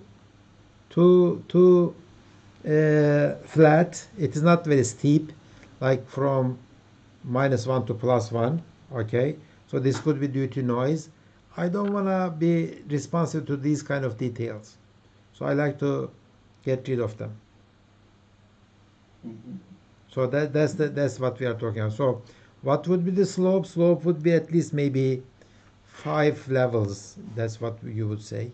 But I mean, this LOG is not as sensitive as the prewitt or sobel operators with the selection of the threshold when you make a comparison with the when you make a comparison with the image gradient, magnitude of the image gradient.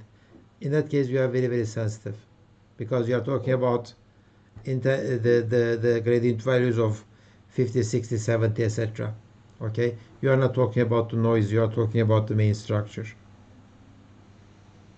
If A plus B is 1, is it equal to the previous?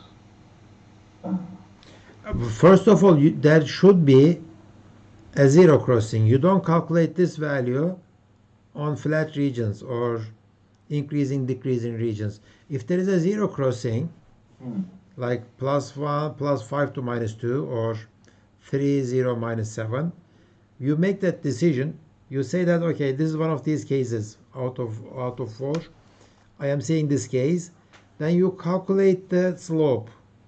Well, with the slope, it has to be, one of them has to be positive, one of them has to be negative, right?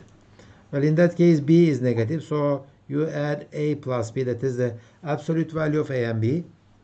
And in that case, you are going to get the slope. So in this case, the slope is 7, slope is 10, slope is 76, and slope is 2. If you put your slope to 5, then it will eliminate this one, and the rest of them will be accepted.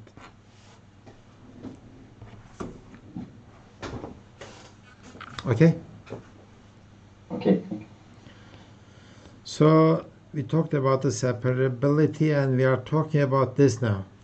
If this is the true edge, some techniques could be good enough to detect the edge, but they are not that robust to noise. Okay, sometimes they are going to miss some of the edges. Other times they will report edges at different positions. Okay, some techniques will be good with the detection. If there is a edge, it will be reported as an edge, but their localizations are bad. They don't report it at the same position, and some of them are reporting too many responses. Okay, instead of reporting a single edge, it is reporting many edges around the correct position. Okay, we don't want any of these. So 1980s, people started working on these, and they came up with this Canny edge detector. Canny is the name of the guy who invented this. The same thing with the sobel and the prewitt. Okay, this is the Canny. Okay, John is the first name.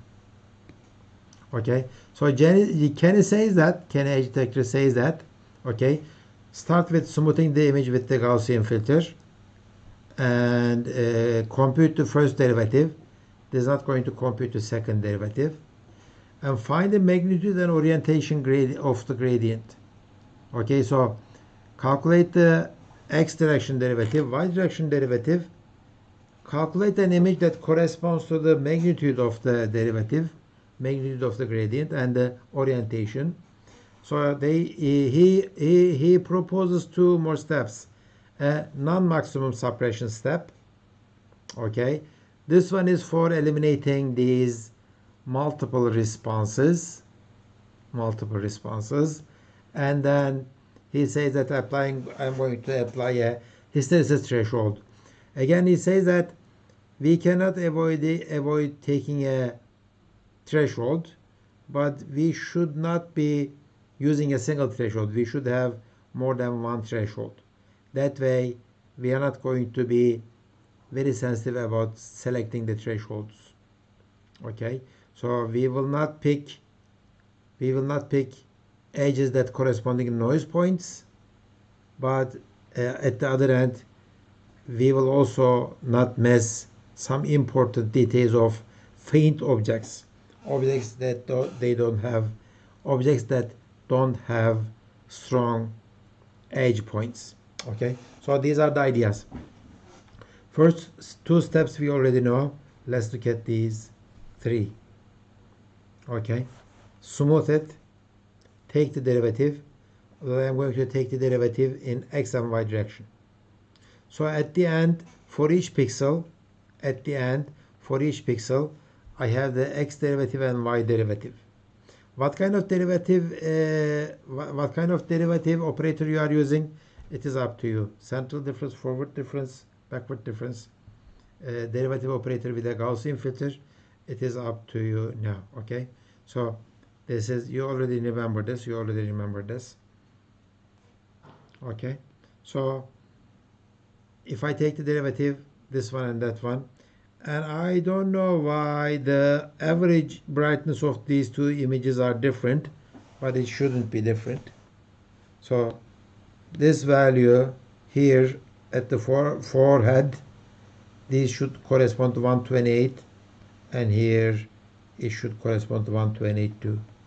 I think there is a problem with the slide. I don't know what it is. Okay, so I have both of them. It starts like the LOG edge detection technique.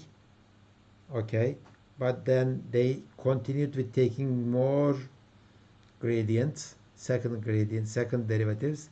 We are not going to do that. Okay, this is what we do. I take the image, I took the x direction gradient, y direction gradient, and then I produce this magnitude image. Okay, so magnitude image, remember, both Sobel and Prewitt calculated this one, and they applied the threshold on that one. Canny doesn't do that. Okay, it calculates the gradient magnitude, then it calculates the direction image. There is another image, direction image. Okay, let's see. Okay, this is an example original image. Okay, I applied this x direction kernel, y direction kernel. Okay, and this is the magnitude. I am not going to apply a threshold on this one, but I will calculate this orientation image. Orientation image is this. How do I calculate this one? This one is the IX IY, right? That's the magnitude. How about this one? This one is IY over IX and arctangent of it.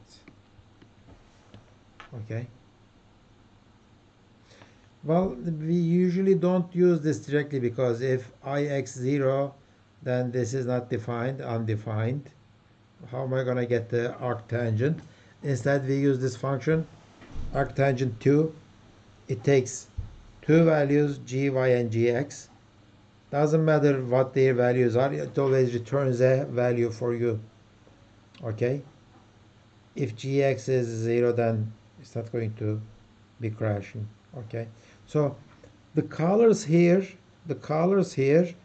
show you the direction of the edge. Okay, let's say this is 360. Let me use my black pen. Okay, let me use my black pen. So 360 degrees, and it looks like these angles are red, right? So these angles are here red, and it looks like these angles are bluish, and maybe these angles are green, right? Is that correct? Yeah, I think it is cyan, but I don't have the cyan color.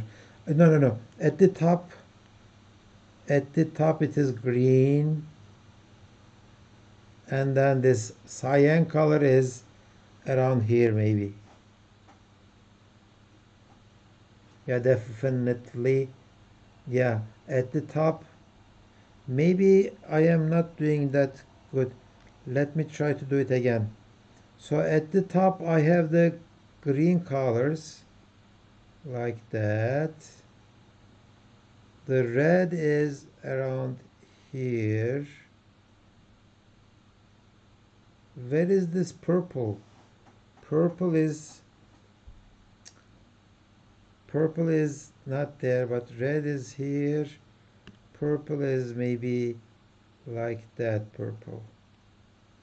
And then the cyan is this part. I don't have the cyan color. You know what I mean, right? So each pixel is kind of showing you the direction of the edge. Okay? The direction of the edge here is like that, and here it is like that. Okay? For the greens it is like that, and for the cyan it is like that. That's the direction of the color, the direction of the edge. So this image shows you that the strength of the edge, magnitude of the edge, this image. If it is 0, there is no magnitude. Okay, if it is very large, the magnitude is high, but we don't know the direction. This one shows you the direction of the pixel. If there is an edge, it will give you some kind of a value between 0 to 200 to 360, or between 0 to 2 pi.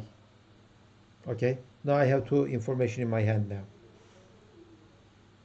Okay, so this is the orientation image and gradient magnitude. So what was the third step for the Canny? Canny said that the third step is going to be finding magnitude and orientation. We find it. Let's do this non-maximum separation. Non-maximum separation is this. Let's look at the magnitude image. Here is the magnitude image. It finds it nice, good, okay. But if I apply this thresholding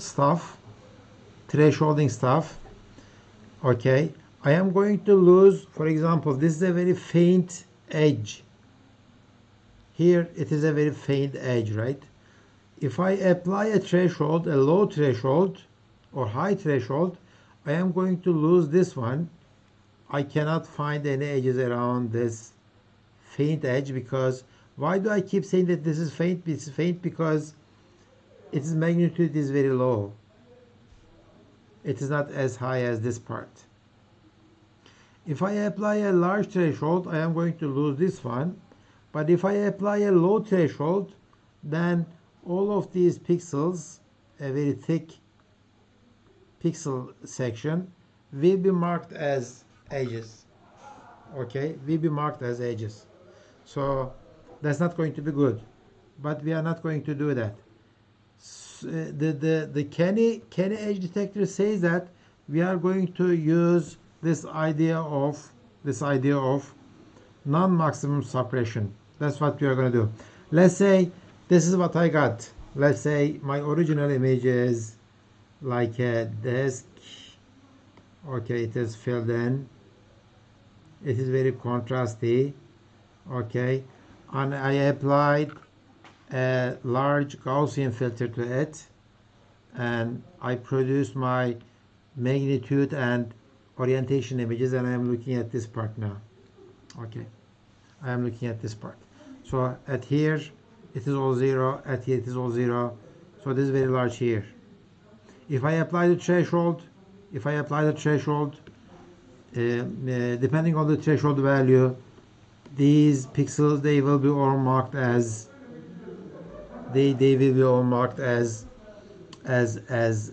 edges. I don't want that. So this is the idea. It says that for each pixel, let's say this is the pixel,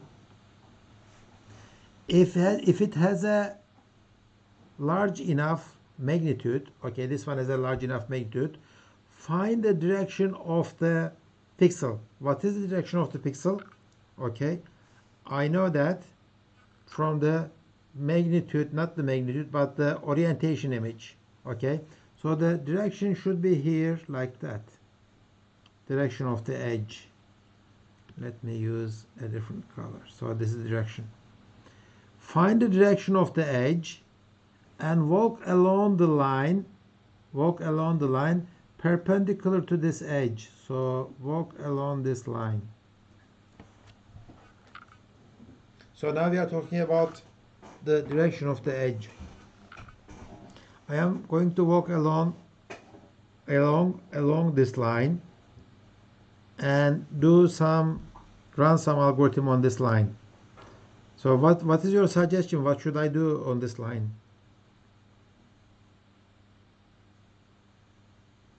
Direction of the edge is like that. Okay, so I know that if I move in this direction,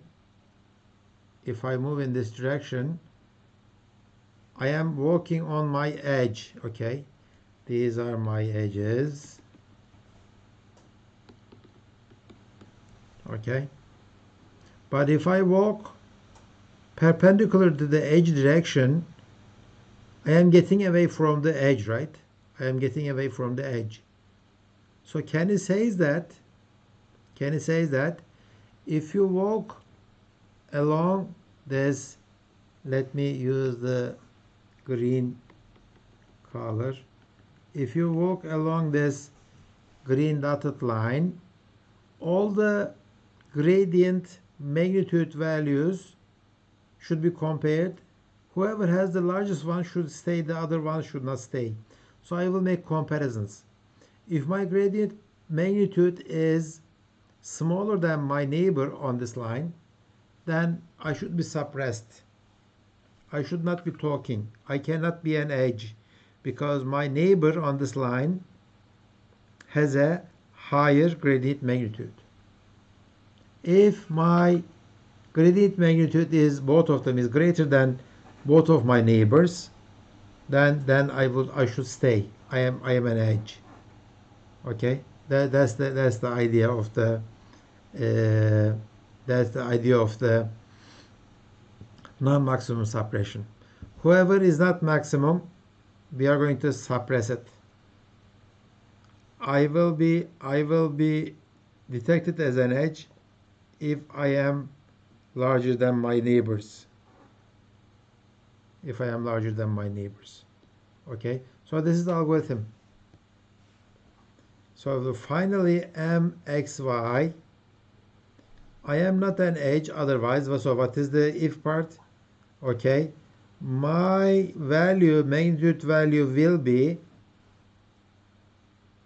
the value of the magnitude image if my value is greater than x prime y prime and my value is greater than x double prime y double prime.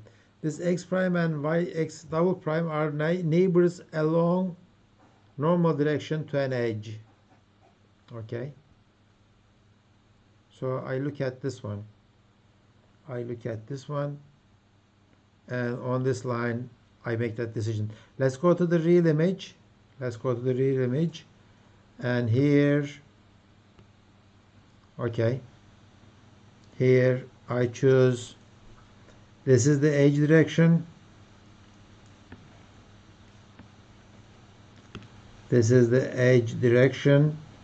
and I should walk along this dotted green line and make a comparison with my neighbors. If my neighbors are larger than myself, then I should not be talking. I am not an edge. Doesn't matter how large my magnitude is. Okay, doesn't matter how large my magnitude is, I am not an edge. I will suppress myself, and I will only be alive. I will be only considered as an edge if my magnitude is larger than my neighbors along the line of the perpendicular to the edge direction. Okay, so that's how you do the, that's how you prevent this case with the Canny edge detector. Okay, this case cannot happen. Why? Because this one is going to compare itself with these two. Okay, if it says that I am larger than both of them, I will stay, but I am not. Okay, this will go, and this will go. Okay, and this will stay, this will stay, this will stay, this will stay. All the others will go. When they go, I have only a single pixel wide. I have only a single pixel wide edge, like the LOG detector. Okay, so we solved that problem. We solved that problem. And nice thing is, we did not use any thresholds, right? We did not use any thresholds. Neither the magnitude threshold nor the slope threshold.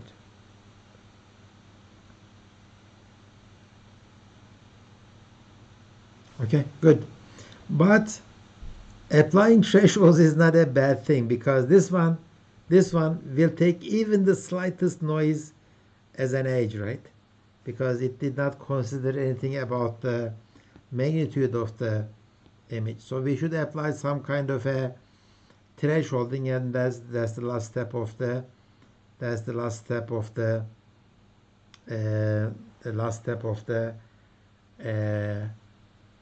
Canny detector. In this example, the original magnitude image is this. After the non-maximum suppression, this is what I get. See, all the edges are 1 pixel wide, but I get everything, including the edges from the fence. Some of the pixels are so faint. They are not zero though. They are very, very faint, but they are not zero. Okay. And the shape of the face is there. You see these contours, right? Eyes are here, eyes are there. Okay, we are going to apply some threshold. We could apply a straightforward threshold, and we could say that let's apply a threshold of 25. Then I am getting this. Again, it's a bad thing. Why? Because these are isolated, and again, I think these are broken. These are broken, right? There are original contours that corresponds to the fence. What should I do? So idea is, let's use hysteresis thresholding. That is, I am going to apply 2 thresholds, high and low. Okay, high and low. This is the idea. Low threshold is very low. It is used for eliminating any noise regions. Okay, anything lower than low threshold cannot be an edge. So that's it. Okay, anything higher than high threshold is definitely an edge. So this is simple. So if your low threshold is 10, anything lower than 10, all the pixels, they are not edge. And if my high threshold is, let's say, 70, anything higher than 70, they are definitely edge. So between 10 and 70 is the critical region. How should I do that? Okay, how should I do that? If a pixel has a intensity of, or the gradient magnitude of, let's say 20, how should I make a decision on this? So we consider the neighbors of that pixel. We declare it as an edge pixel if it is connected to an edge pixel directly, or via pixels between low and high. Okay, so we consider it is its neighbors. For example, in this case, let's say my high threshold is 70, low threshold is 20. In this case, these green pixels are definitely edges because they are higher than 70. But let's say these very faint pixels here are not edges because their values are smaller than 20. But how about this one? How about these pixels? Their intensities are between 10 and 70. I don't know if they are edges or not. What was the idea? Idea is the neighbors. So follow the chain. Okay, for this one is connected to here, here, here, here, here, and this one is connected to the green one. So if I am on the same counter with a green pixel, then all of them will be considered as part of the same chain, and they will be regarded as an edge. Okay, they will be regarded as an edge. But if I have a chain like this, okay, this is a chain, they are all connected, but nobody in this chain has a value larger than 70, then none of them will be considered as an edge. Okay, that's the idea of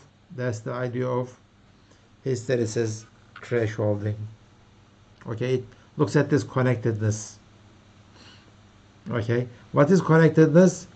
You walk along the edge direction, not the perpendicular to the edge, but the edge direction. Remember, with the hysteresis, with the non-maximum suppression, we walk along this green dotted line.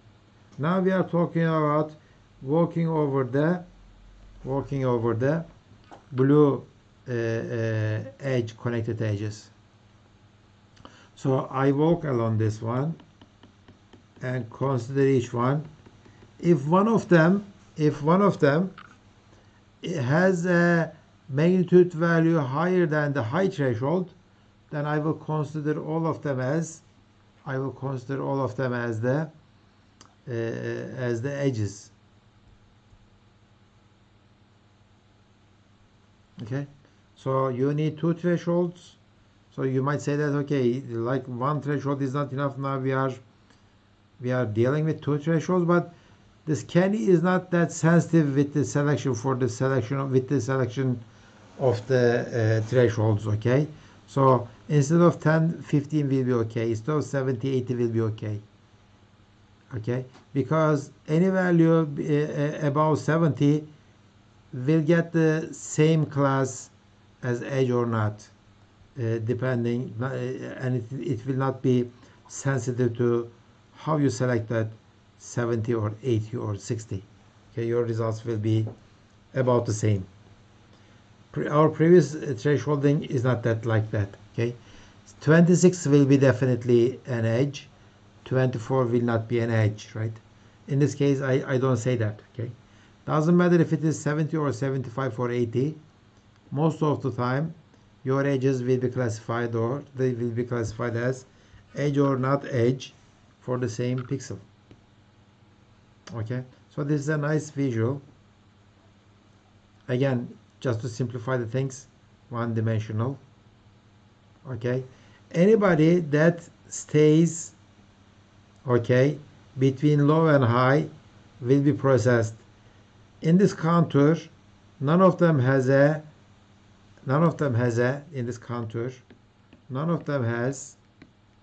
gradient magnitudes higher than the high threshold, then all of them will be gone. They cannot be part of the objects. But in this case, as you see, these are all have intensities smaller than the high threshold. So are any of them connected to the real edges, which are these edges? Yes, they are. So in this case, I will take them as part of the same chain. Okay, so these will be considered as edges. Okay, so this is called the hysteresis thresholding. The algorithm is very simple. Scan the image from left to right and top to bottom. After, of course, this is after getting the gradient, magnitude, and the orientation image. After that, applying the non-maximal suppression. After that, we are running this hysteresis thresholding. I am scanning the image. If this is my image, I am scanning the image like that. Okay. If the gradient magnitude of the pixel is above a high threshold, declare that as an edge point. We don't ask many questions in this case. And then recursively consider the neighbors of this pixel. By neighbors, I mean the neighbors along the line of the edge direction, forward or backward. If the gradient magnitude is above the low threshold, then declare it as an edge pixel. Otherwise, they cannot be a edge pixel. Okay, so this is the result. Okay, so if I do the regular thresholding, I get this.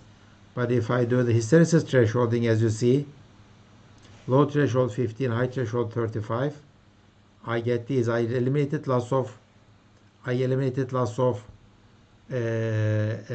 noise points for being detected as edges. I don't have that problem anymore. Okay, and this one eliminated loss of fence points, and they are not there. Okay, I am detecting those fence points, fence edges. Of course, the result is not perfect, but it is much better than, much more meaningful than choosing a single threshold. Also, these results are better than LOG operators. Remember the picture, the first picture that I showed you at the beginning of the lecture? Let's go there. Yeah, here it is. So where is LOG?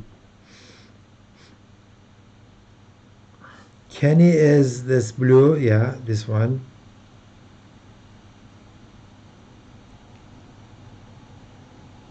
Yeah, LOG is this one. Cyan one, here it is. Okay, so let me draw it as a green. Yeah, this is LOG. There is a very big difference. Of course, later when people started using machine learning approaches, well, I mean, all the things that we looked at so far is we are looking at 5 by 5 regions and trying to make a decision about the edge, right? We are not looking at the whole image. We are just looking at 5 by 5 parts of the image, and we are making a decision about them. Later, when they started looking at the whole image, the results got much better. Okay, let's go back to Can I ask a question? Sure. What's the ground truth for edge detection? I mean, if humans are also considered in the graph. Well, I mean, we usually that's a problem. Like it's like the natural language processing problem. We don't have the perfect ground truth. We always compare it with the hand mark detections, because with the edges you don't have the perfect contours for the objects. There is no way that I can detect them. Okay, maybe I can detect them from the depth images. Yeah, maybe I can do that. But remember that giraffe picture. There is no way that I can get the object edges from the giraffe picture, because the depths of the legs of the giraffes are the same as the grass. So it is human based again. You don't expect to be 100% successful with this test. If you do that, then you'll be in trouble. So shouldn't be the human results set to 1.0? No.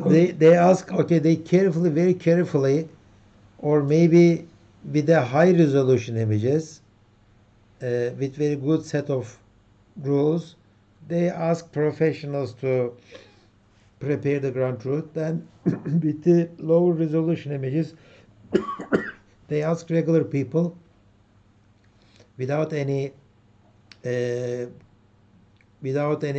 detection knowledge or without any computer vision knowledge to mark these images with respect to their edges in a very short amount of time, and they compare the people too. Peoples are compared too. because Okay. each of them is marking at a different position. But again, that's a good point. There is no 100% success rate for any system.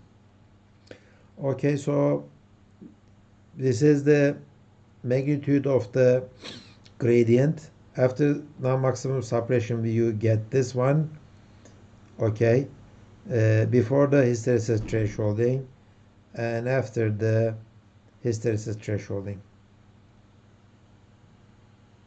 Okay, so the result is much better than the others. Of course, the Gaussian kernel is still a parameter. So how many parameters do we have for the Canny? Gaussian kernel size, that's one thing, and the two hysteresis thresholding parameters, right? So that's the second thing. Let's look at the OpenCV implementation of the Canny edge detector. OpenCV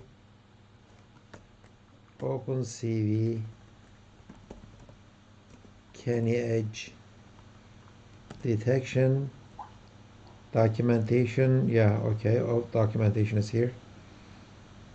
Oh, it looks like I am out of time, but this will be quickly over. So this one talks about, so this is the edge direction and the gradient direction. When we do the non-maximal suppression, okay, we walk along this line CAB. Okay, so noise reduction, intensity gradient of the image, gradient and direction, non-maximum and hysteresis thresholding. So this is almost this is almost the same picture that I showed you. Okay, and image and edge image. Edge image is of course is a binary. So what did I do? Where is the? Okay, here it is. Okay, image read and image Canny. I think this one. What are these two numbers? 100 and 200. I guess one of them is threshold and other is uh, maybe Gaussian parameters, but it is too high Too large. for So the parameter. how many thresholds do we have for Canny?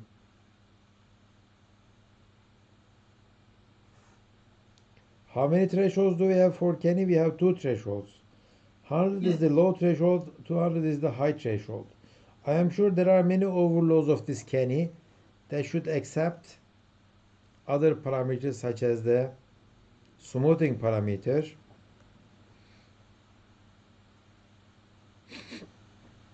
Okay, input array dxt. Oh, okay, this one takes the derivatives, okay, instead of the original image. So if you have the derivatives from some other process, I can use it, this one says. Okay, good. What else? What are the other overloads? This one takes an image, threshold 1, threshold 2. This aperture size, I am guessing, is the width of the Gaussian, maybe. Yeah, well, okay, this one aperture size for the Sobel operator. So it's going to apply the Sobel operator. Remember that 1, 2, 1, 1, minus 1, minus 2, minus 1 thing. So this Sobel operator could be much larger. If you apply the Sobel operator to a Gaussian, you are going to get a larger. You are going to get a larger um, operator, gradient operator, and that's what we're going to use. This L2 gradient thing is, how do I take the image magnitude? Should I do x square plus y square square root, or should I do just the absolute value addition? So what would be the advantage of L1 over L2?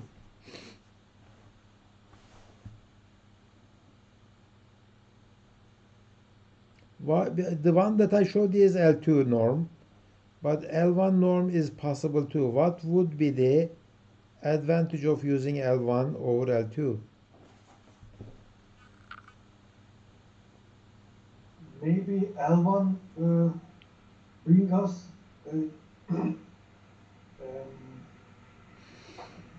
bize dik köşeleri getirecektir. L1. L1 doesn't have, see, as you see, it says that L2 is more accurate. So L1 must be more what?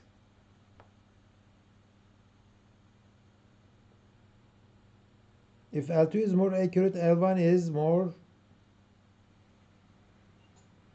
Faster. faster. Yes, exactly. It is faster. Why? Because you don't take any square roots. You don't take any squares. You just take the absolute value of x gradient and y gradient and add them together. Okay? It is faster, but it is less accurate. Why? I mean, it is not calculated correctly. Good? Okay, so this is the Canny edge detection. What kind of other edge detectors do we have with the OpenCV? We have the, of course, we have all the kernels for the edge detection, such as the prewitt and sobel. OpenCV, okay, edge detection.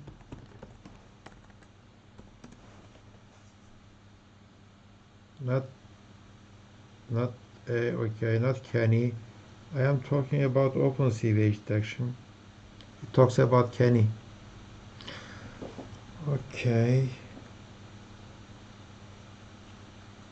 This one is Canny, and this is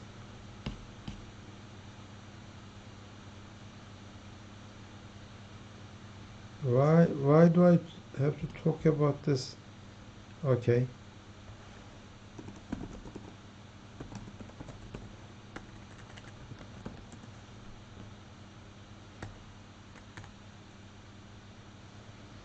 Edge filter, edge boxes, edge. No, I cannot find anything. All I have is Canny.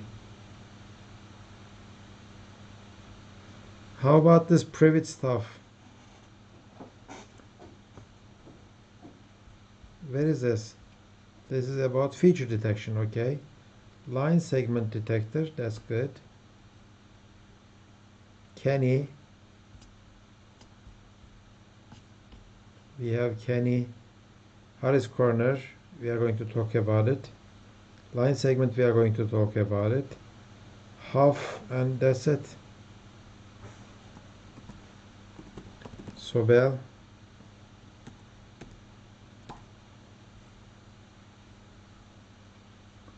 So, other than sobel, do we have any?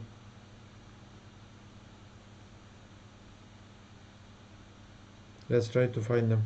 Okay, well, exercise for you. Look at OpenCV documentation to find what other ways of detecting the edges. For example, LOG OpenCV, LOG. So, okay, Laplacian is here. Okay, great. But I don't want to go to somewhere else. Laplace operator for OpenCV. It is available. This is Laplace, yeah. Zero crossing. Laplacian operator. Let's see some example. Here is the example.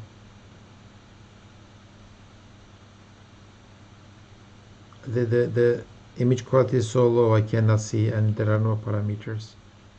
How did it work? Image read, load, reduce noise, and Gaussian blur.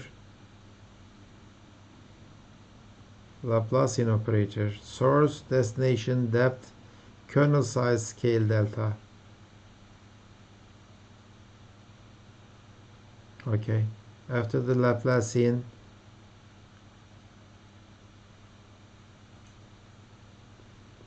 destination and absolute distance. I did not understand this example. Okay, exercise for you. You understand the Laplacian operator and the other edge detection operators of the OpenCV. Any questions so far? That will be the end of the edge detection. After the filtering, we looked at the edge detection. Now we are going to look at more complex structures like the edges or the corners or the lines. Okay, so edges are simpler. They are simple to detect, but they are not that useful when we try to find the distinguishable parts of the objects. Corners are much better. They are more special. So we are going to look at the corner detection. Any questions? Okay, if there are no questions, that's it for this week, and I will see you next week. Bye. Here. Thank you. See you next week. Thank you.